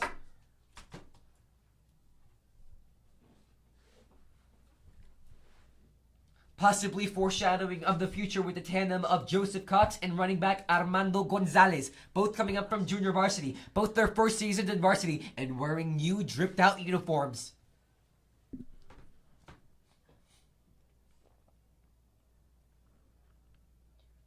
Troopers 3rd and about 11. Joseph Cox taking the snap still. One receiver to the right, 3 to the left. And he will throw it. Send one man deep is Southlake Carroll. Dumps it out to the flat. Armando Gonzalez able to gain good yardage, just shy of the first down, mark it 10. Clock still running, just under 3 minutes left to play. 2 minutes 40 exactly. And the Trooper offense will stay out for the 4th down. If Joseph Cox and the rest of the Trooper offense, that's mostly underclassmen, if they can score here, Christian, what is it telling the coaches? You know, it just shows what they need to build on in the future and what they need to look at and improve, but also shows what they're going to be able to do. And again, a fumbled snap. Fumbled snap. Troopers look like they jump back on it. We'll check the official ruling on 4th down. Whose ball is it? Looked like he tried to hand the ball off too soon before he was able to even control it. And it will be turnover on downs, not necessarily a Trooper turnover. It would not matter if it was recovered by the Eastwood Troopers or the Southlake Carroll Dragons. That ball was going to be at Southlake anyways. Unless he crossed the first down, Christian. 1 yard left. Handed back over to the Southlake Carroll Dragons. Another quarterback change, this time senior Mac Wilson. Next to him, running back Jake Irwin. We've seen a lot of him from the second half. Long run to start it off overall.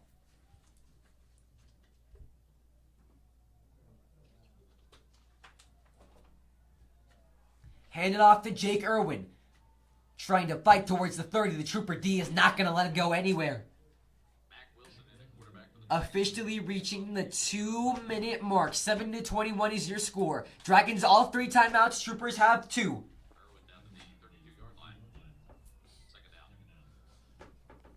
Dragons just trying to finish out this game by running the ball with about 1:45 left to play. A hot night. Both teams survived, however, Christian. After this game was delayed by an hour, and after a pep rally, a community festival to celebrate their Dragons had to be canceled in the middle of August because it was just that hot. Props has to be given to all of these players, these young players and coaches, for withstanding these conditions. And a late flag on the play at about the 35. Jake Irwin able to get the first down, but a flag thrown. Holding on the offense.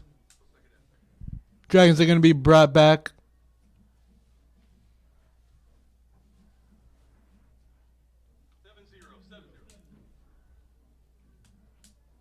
So it's second down. They're going to move it all the way back. The Dragons still being placed. Ball marked right at the 42-yard line. Play clock continues. And so does the time. Under 1 minute and 10 seconds to play. Dragons looking to notch in more points. The Troopers looking to end off on a defensive high. At the 42, takes the snap, fakes it, looks, throws, short, complete. Taken down, clock will continue to roll. Tackled by number 26, Alejandro Vasquez. A little under 45 seconds. Alejandro Vasquez, the man who's playing varsity for the very first time. Seniors have to graduate of the class of 2024. Dragons most likely just going to let the clock run out with 22 left At the 38-yard line. on the play clock and 27 left on the game clock. Play clock is at 15. Looking over. Will they get one more play off with 17 seconds left? Mac Wilson snaps it low, fakes it, gonna run with it himself, past the 35, slipping tackles, makes it to the 33-yard line. Mark it.